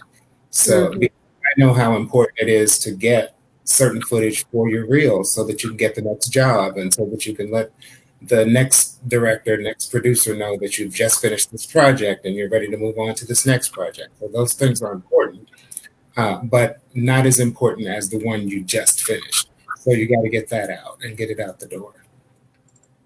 Okay. What advice would you give a filmmaker as a seasoned filmmaker now? Find your way. Find your way. Find what's working for you, and just keep working on it. Because nothing that I'm doing is perfect, but I have to find a way to make it work for me. I have a style. Sometimes I go on set. I don't have certain people helping me, so certain things I have to do, I have to learn how to do them on my own, and I'm always ready to adjust. So whenever I get the person that is going to come on set and change the way that I do it now, because now I have a slate person, or now I have a whatever, I have to adjust. So I have to this person, that, whatever role, being able to adjust and keeping myself open so that I can adjust. And because at the end of the day, I don't want to make it about me. I always want to make it about the production. It might seem like I make it about me if I'm reprimanding you, but I'm doing that because I'm literally focused on the story. So focus on the story. That way, nothing gets in the way of what is going on. Somebody's doing something on set, you know the story is being harmed right now. I got to focus on the story. This is what I need to happen, guys. I need you to do this, da da da da, etc. So focus on the story, and literally, I think you're going to always have the best intentions. That's my advice for me. Yeah. Well, continue on with that, because that you mentioned something that was going to go into the part 2 of that question, and that is describe your filmmaker style. Well, my style is I'm going to just say that it's very what's the word I'm looking for? It's what's happening in the moment. I'm not even thinking about me. I don't know that I want to even call it a style. The actors are there doing their thing, and I'm literally I'm watching. Sometimes I'm on fly on the wall, and sometimes I'm not. Sometimes I'm the elephant in the room. It depends on what the moment needs. If I need to step in and tell the actor something, I'll just step in, say it real quick, step out. I'm still learning what works for me and what works for everybody else. And every actor might be different. Some of them might come there just trying to work, just ready to find a different way to do it. Some of them might come there only thinking about their way. So a lot of times it depends on what's going on. So my style is just making sure I stay open and always be willing to do whatever it is I have to do. Even if I have to reprimand somebody that's 50 years old, I might have to step aside, talk to you real quick, let you know you starting to mess up the project, man. Something's going on. What's up? Talk to me. Because at the end of the day, I'm not thinking about me. It's just the story. And we're just trying to focus on getting this story done as best as possible, because everybody knows it's easier to do something bad than it is to do something good. So my style is just focus. It's a focused style. I'm just focused on what did I do wrong last time? Okay, this is a couple of things I know I'm working on. This is a couple of things I feel like if this keeps happening, it's gonna mess us up. It's gonna slow us up. That type of behavior right there, that's what messes up the audio. Hey, I told you already, please stop touching your microphone. You're messing up the audio. Being very particular and just methodical so that I can get into the edit room and be like, okay, cool, there are less mistakes than last time, and all the mistakes are better mistakes. Cool. Gotcha. Okay, do I need to repeat that for you, Eric, or are you good? No, I'm good. Okay. For me, I guess to tag off what Daniel said, I want to learn everything that there is to know about being on the set, and but I want to be open. I want to be flexible, because if I'm not, then that is a source of frustration. If I go into a shoot day and I know that I want to knock out A, B, and C by the end of the day, and we can only get to A and B, I need to be flexible in that, because then you start to infringe on the time limit. You're paying for overtime. You're paying for things that you don't need to pay for. So the flexibility in being able to operate within the now, as Daniel said, to be present for that particular moment, that I think that's an asset, especially being an indie filmmaker. When you move to a different level and you're working in a studio and you've got all the budget in the world, and you can take these liberties, and your flexibility comes into play, and you can kind of juggle your schedule. That's a whole different thing, as opposed to being an indie filmmaker when the funds are lean and you have to worry about everything and every aspect of it for that day. So to be in the moment, to be present, to be open, to be flexible, and then to get the buy-in from the actors, because again, it goes back to treating everyone with respect. If I'm treating you with respect, and you know what the day's expectations are, you're working to get that done. But if I'm not treating you with respect, and I'm treating you a certain kind of way, talking to you a certain kind of way, you're not working very hard to get that done, because it's not a collaboration.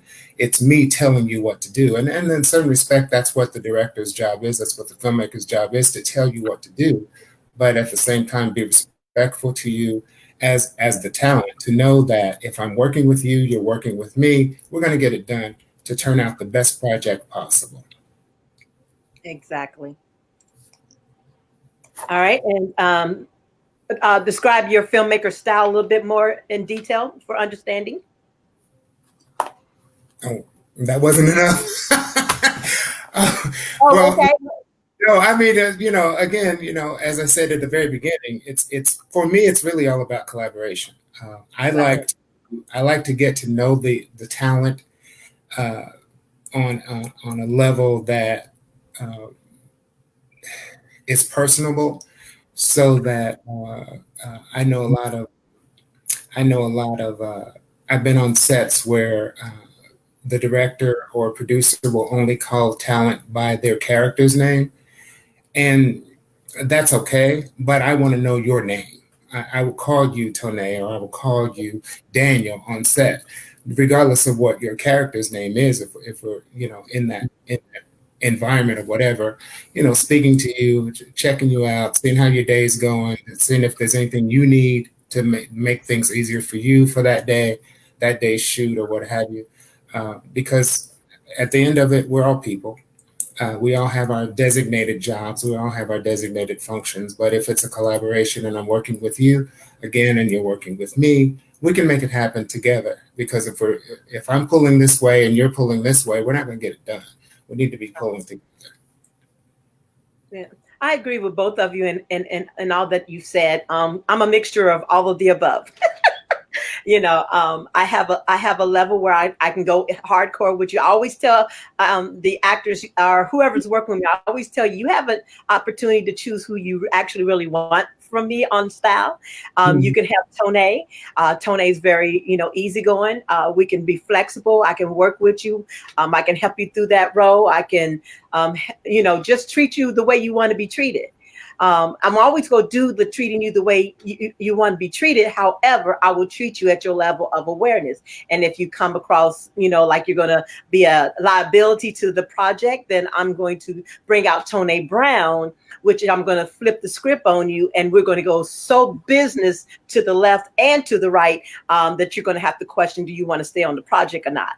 And I say that because I brought you on here to get an end result. But if you want to make it more personal instead of business and have attitude that comes along with that might switch it over to chaos, then I have to bring out Tone Brown and just say, okay, not pull you to the side. I can basically give you a good look that that you're not in the right form of thinking to keep this going. And then I can also just simply say, it might be a good idea that you go ahead and go home. Well, I'm serious, because if they're there and they're preventing me from getting done what I need to get done, they're not in the same mindset of awareness that I am of reaching that goal. So if you're not there, something's going on in your emotional being that you need to go home. So I'll just simply say, you are welcome to go ahead and go home, and I will recast the scene. But I would like to give you the opportunity to come together with us. We done built this relationship to build this business relationship to create this project. I cast you for that reason.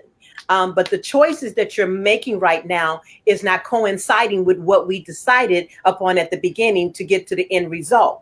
So I want us both to work together to get a opportunity to make this work. Other than that, I will have to recast you, and I can't put my feelings in on your feelings right now. And sometimes it don't work out all that great, and they're upset. But if that little bit makes you upset, then you're not a good fit to work on my project, because I don't have, once I get going, I don't have time to babysit you. Forgive me. Don't take me as hardcore, but take me as hardcore, because I don't have time to babysit you. You made the choice to be an actor, to perform this character, and you requested to work on my project by auditioning. I looked over your material. We talked about this. So now here we are. We should not have an issue at this stage. If we have an issue at this stage, the issue is not me. The issue is you, because something is not working in the way you feel it should. So you done took it from a business level to a personal level. So now you've made me make a decision to take it from a personal level to a business level. It's just up to you to decide how you want to handle it. Do you want to throw a fit, or do you want to straighten up and let's get this thing done? And that's my bottom line. So once we get that out of the way, then a lot of times we could just move on and get it done. But I don't want to blame it on being a woman at all. But sometimes being a woman, they want to question things a little bit more. And if you choose to do that, then you choosing for me to give you an answer. That's my bottom line, because my whole focus is I done put this script together to get this done to film so that I can have a finished product that can be distributed in some form on whatever decision I've done on that distribution. But I can't get that to that end result if I have to deal with you right now.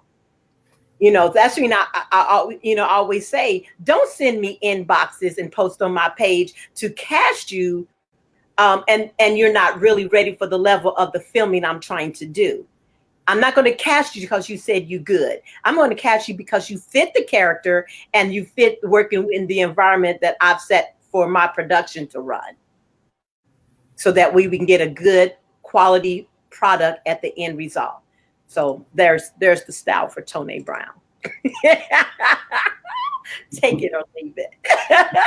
So either you want to work with me or you don't. I'm okay if you do or you don't. I always tell people, actors, cast, crew, whatever you are, chosen to be in this industry, you have the choice to choose if you want to fit or not. But I also have a choice to choose if I want you to fit or not. Because if you don't fit how I'm running my production, then it's okay for you to say you're not a fit and go on to the next one. I'm okay with that, because I want to get something done with people who want to get it done.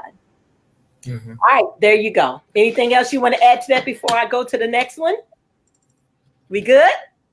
Yeah. All right. Now, how do you forget yourself and allow the focus of the character? You done written this character, you got this character ready to be filmed. How do you forget yourself to get that actor into that character?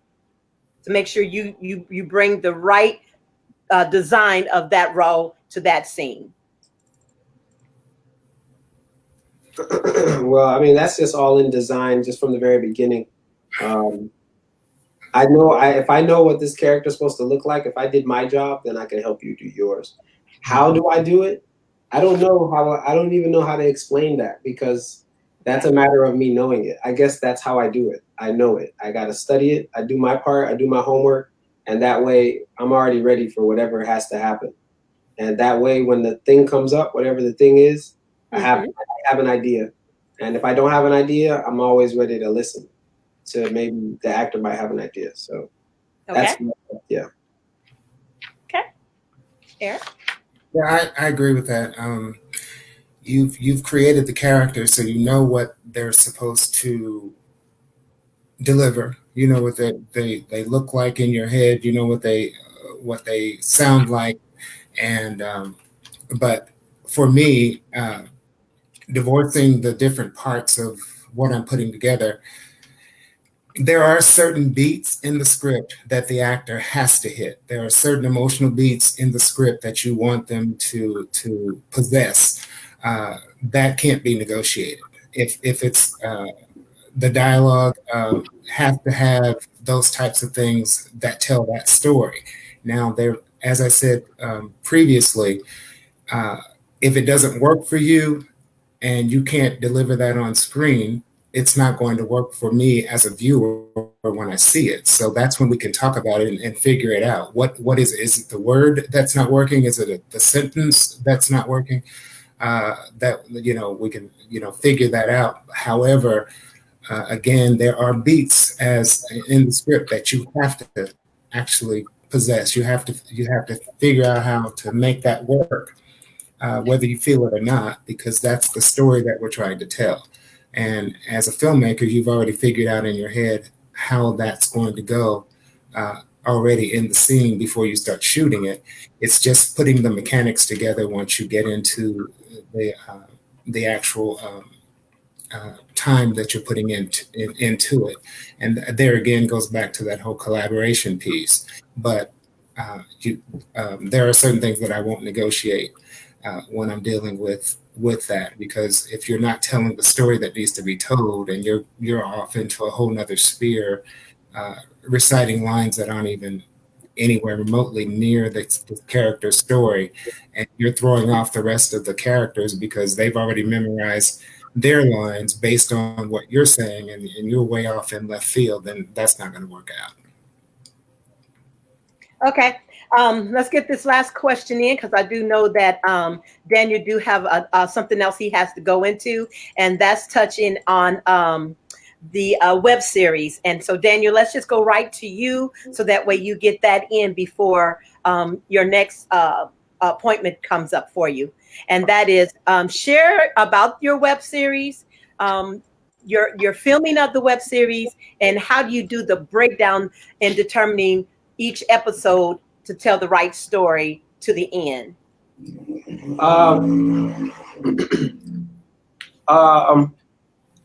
Can you repeat that question one more time? Share the web series that you've done or are in the process of doing, because I think you finished one, you got one you're working on, if I remember correctly. So share a little bit about your journey on developing that web series, starting from the script, breaking it down to not only filming, but the episodes to get to the end result of having a good series. Sure. Okay. Sure. So we wrote the script. My wife wrote the script in 2018, I believe, like late 2017, I think, actually, like in December. And we just spent a lot of time in December 2017 rereading it, editing the story. And then in January, I believe, started casting. January of 2018, started casting, and literally casted about 50 actors in South Florida. And like I said before, I literally took out the hard part about doing all this and just did it. And whatever was hard, we just found out about it along the way and just figured out how to work around it. But filmed the project all throughout 2018 and throughout 2019. So probably about for a year and a half, because we filmed a lot of stuff, like literally 30-minute, 11 episode, 30-minute. And some of the stuff just cost a lot of money. Some of the locations cost a lot. So some of the stuff took time to actually work out. We filmed everything based on locations, based on actors and their schedules. So literally everything was really more so a matter of organizing priority. What do we have? We have these locations, and we can only have these locations for about 2 weeks. So we need to film everything in that location. That person lives far, so how quick can we get that person in and out? Focusing on the most important things is all we did, really, to try and minimize the challenges. And there were still challenges along the way. And literally, there's like no perfect way to do anything in the film industry. But it's really just a matter of like whatever way you're going to choose that's the way that you're going to fight and die by that way. You're going to succeed and fail by that way on occasion. So for us, really, I think for us, it was just really a matter of being as strategic as possible, but being disciplined to actually get all the stuff done. And how did you determine on your distribution for your series on where you was going to do a placement for it, and the time frame of your post getting it done? I didn't. That was another one of those things where I was like, I'm going to stop making things more difficult or more challenging for myself. Because if I do try to make it as challenging as it can be, I'm a perfectionist and I'll never do it. So I just decided that I'm going to release it. I started releasing it on IGTV because I wanted to. And I just wanted to take out all of the things that get in the way of why I shouldn't or why this, that, and the third. I'm going to release it as well on YouTube, but I just started on IGTV because a lot of the people that I'm meeting they're on IGTV. One of the people on the cast suggested that I do it on Facebook too, so that's why I started getting some stuff on Facebook, and I'm going to do more of that. But I'm just going to let whatever comes along the journey of doing it. I'm going to let those things just inform what my next decision will be. For now, the only goal is get it in front of people. So I just put it on IGTV, and when they see it, they'll see it. If they never see it, they don't. But it'll be on IGTV. It'll be on YouTube. My main goal is just to know that it's out there. Because, I mean, you know, with my next project, it'll be a different approach. I'm sure we still haven't decided as to what it'll be specifically. But this approach is really just a matter of how can I get people to see it, and where do I have people? I have more people on Instagram than I do on YouTube. I have 5,000 followers on YouTube, but they don't necessarily always follow or watch the stuff.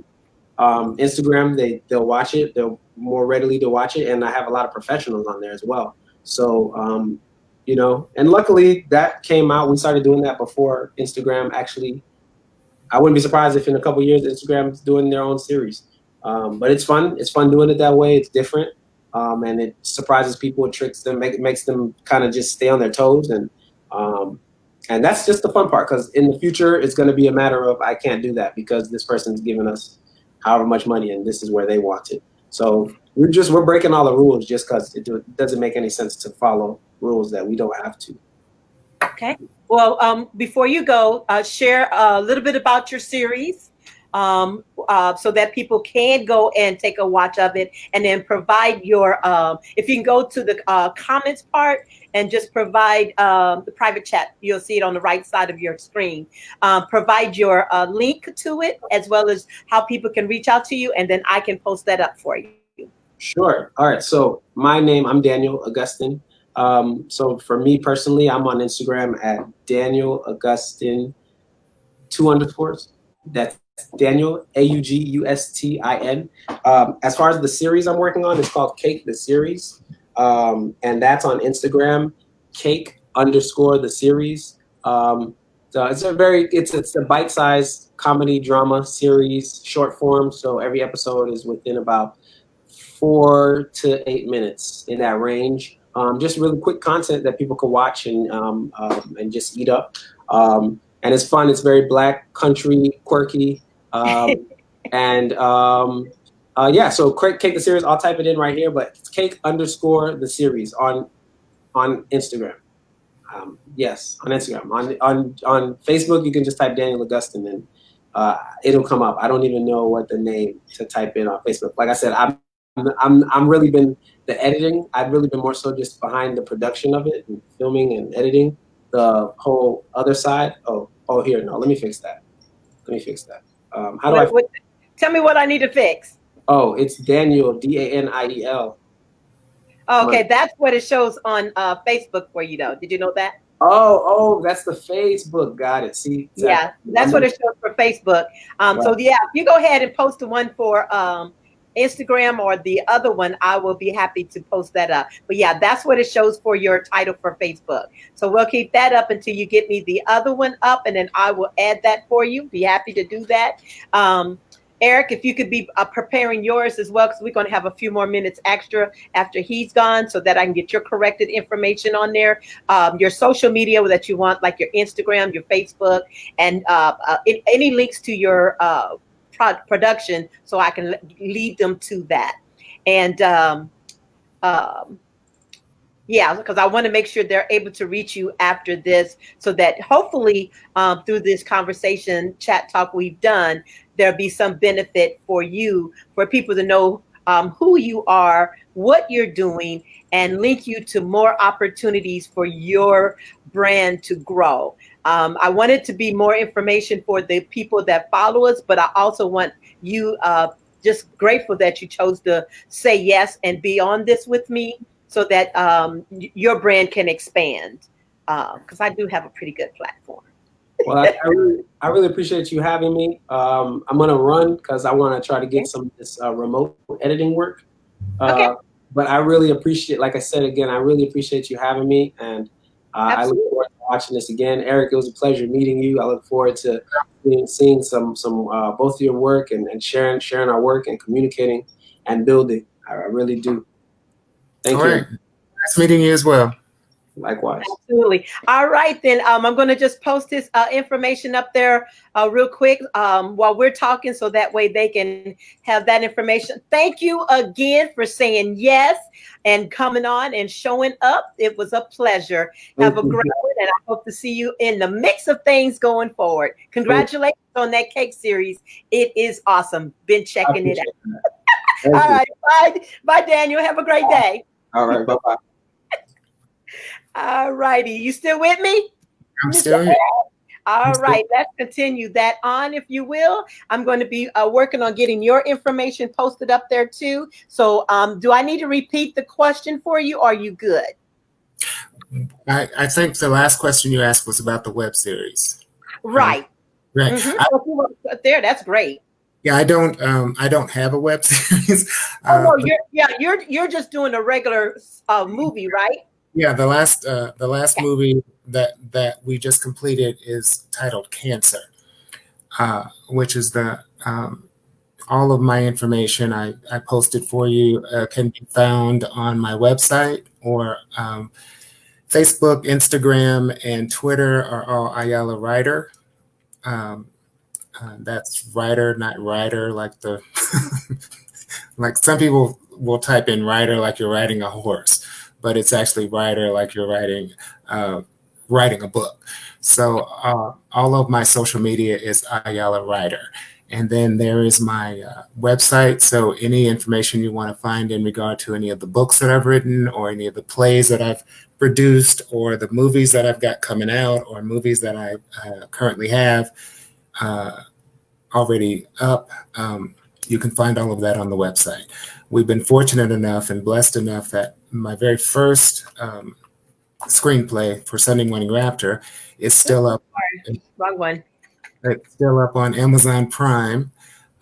So I'm very glad of that. And then Cancer is going up on Netflix. So that's very good. Very happy about that. Did I get that right? I think you got a D on the end of one of those. Yeah, somehow that one didn't. Somehow that didn't work out, but that's okay. Keep talking, babe. Keep talking. I got you. So yeah. So as I said, at the very beginning, the sequel to the movie Cancer, I just finished the screenplay for it. So I think you spelled Twitter wrong on there too. But that's that's what I just copy paste what you gave me. Okay. Anyway, I copy. Well, I better not copy paste your stuff. It's all there. You can find any of those links on the webpage, the elaproductions.com. All of the links to social media are there. And there is a section of the webpage where if you want to ask me personal questions, or book me for any writer for hire type of projects, you can get everything you need about me on the webpage. Let's see how we did this time. Boom. That better? There you go. All righty. Okay, so we got your website and your Facebook on how to reach out to you. I did not see the one for the Instagram, but Instagram is the same. Okay, no worries. Okay, so we're good there. Okay, so now there was a part of that question. You talked about the movie, but the other question that I wanted to get out was that I did want both of you to communicate on, and that was just a kind of a fun question, and that is, if you had to have someone do your biopic and have an actor that performed the role playing you, who would you want to? This is just a fun one that I just like to kind of get more into the personality of who you are.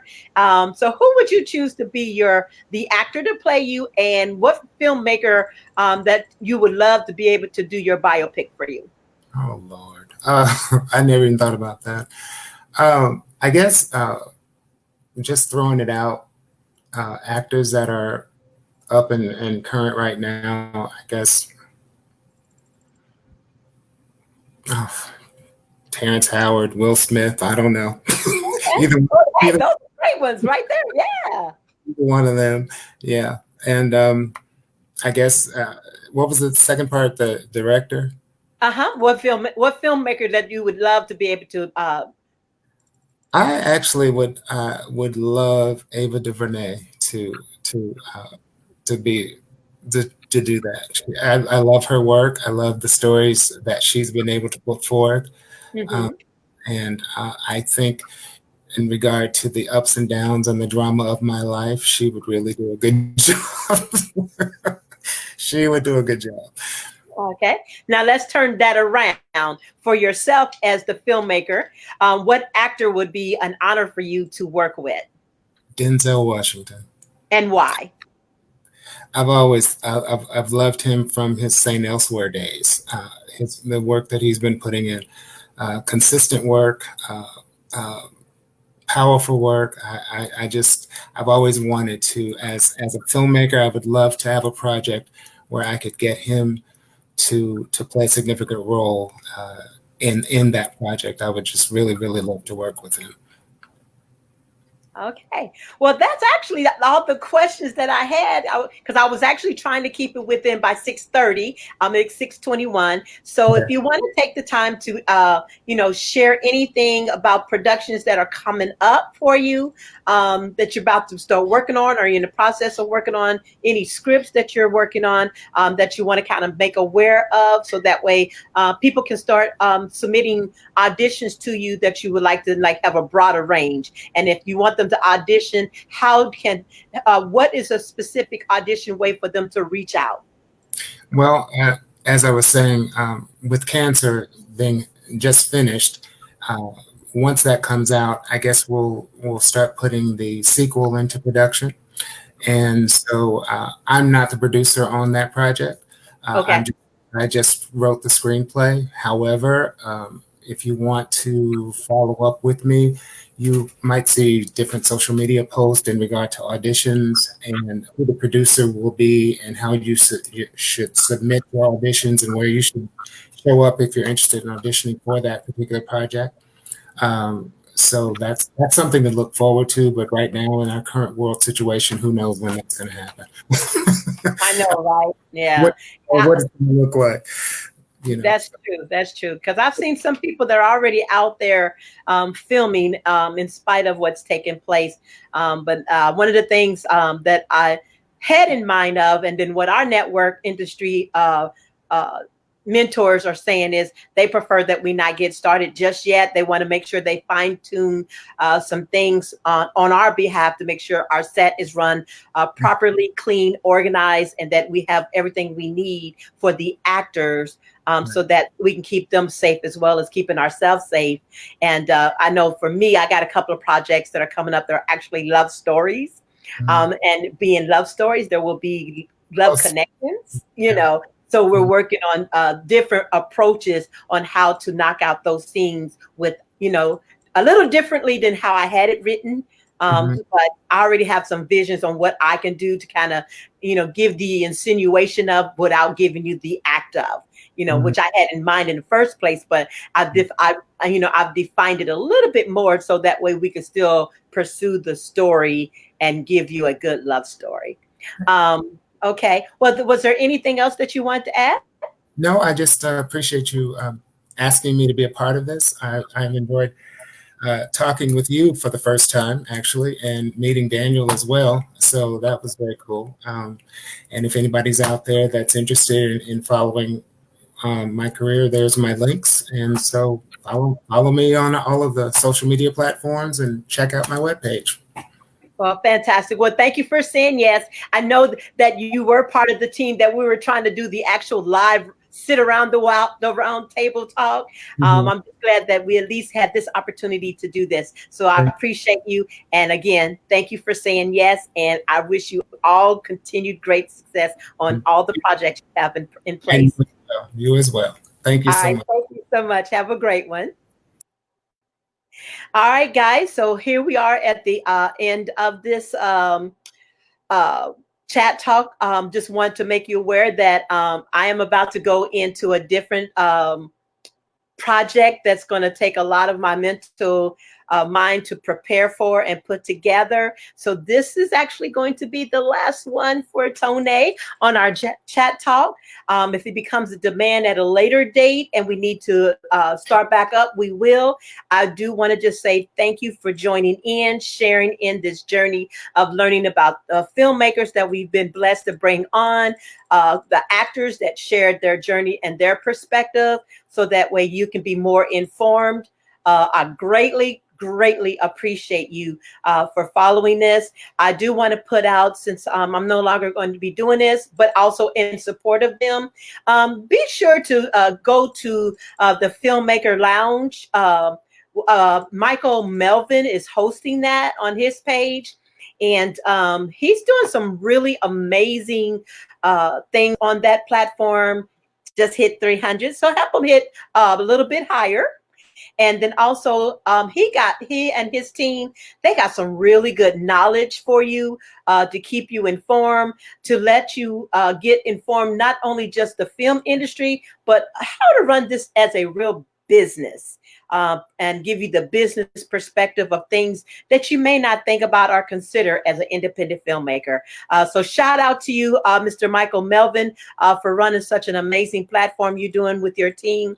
And I'm just going to say, peace, Tone out.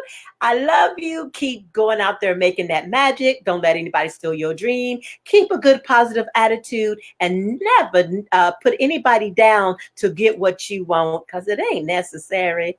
We can all do this together. Build some great relationships and some friendships. God bless. Have a great day.